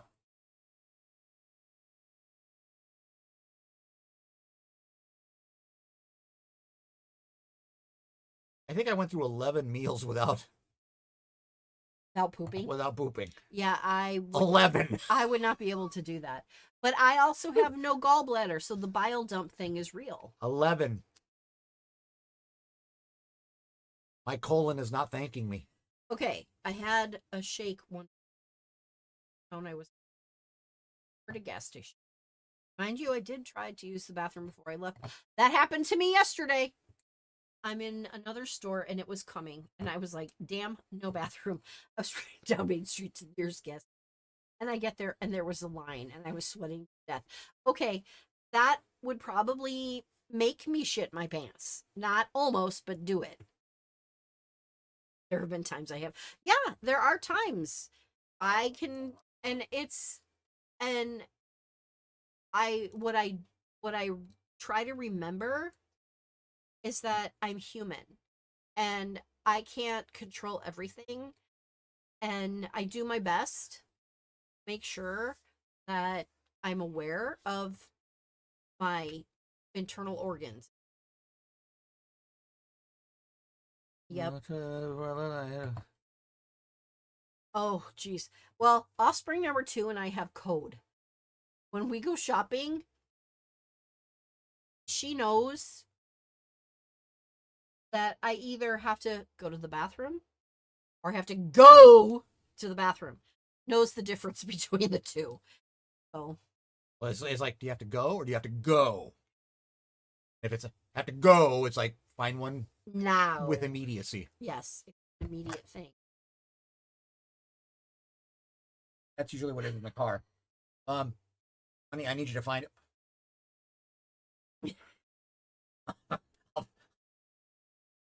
We actually I see something. Wait, when we were going to Taryn's wedding in Reno, awesome. When we were going to Taryn's wedding in Reno, I remember pooping on the side. You held up a towel. I don't remember that. We were in the middle of nowhere. I don't remember that at all. Oh, I yeah. remember stopping for you multiple times. Yes, but then in between stops, had to stop. That Oh, it was all. right after we ate the Subway for lunch. On the way up. But Oh. that was also the trip where we learned about poop knives. Poop knives. We've discussed poop knives Yes, before. we have. Discussed poop knives before. Yes, we have. We are not a poop knife family. We are poop knife deprived. We are not familiar with the proper usage of a poop knife, but we will not. Yes, the poopers. Okay. So let's talk about something. I get to go back to work on Monday. Yes. And I have like an IEP every morning. Front door. Hey, are you all right down there? That was a loud slam.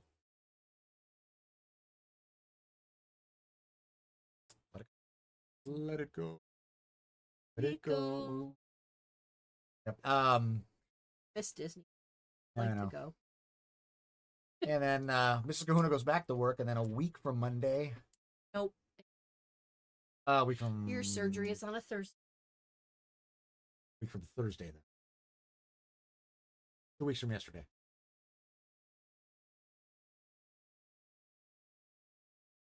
Oh yeah, 26th, 2 weeks. You're right. from 2 yesterday. weeks. I have my shoulder surgery.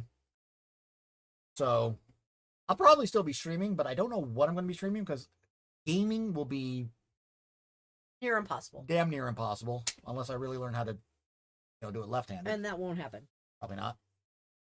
Reading's easy. So there'll definitely be Kahuna read stream. By the way, everyone, today is the first day since probably September. October. I have worn. It is hot. It's supposed to be. I go back to work. I'm going to have, like, by the end of the day, no matter what the temperature is, my face gets. It's usually right here and here. But this week, it's going to be the whole face, and it's going to look like I have rosacea. This and their eyes. Oh yeah, no. You have rosacea, Brie?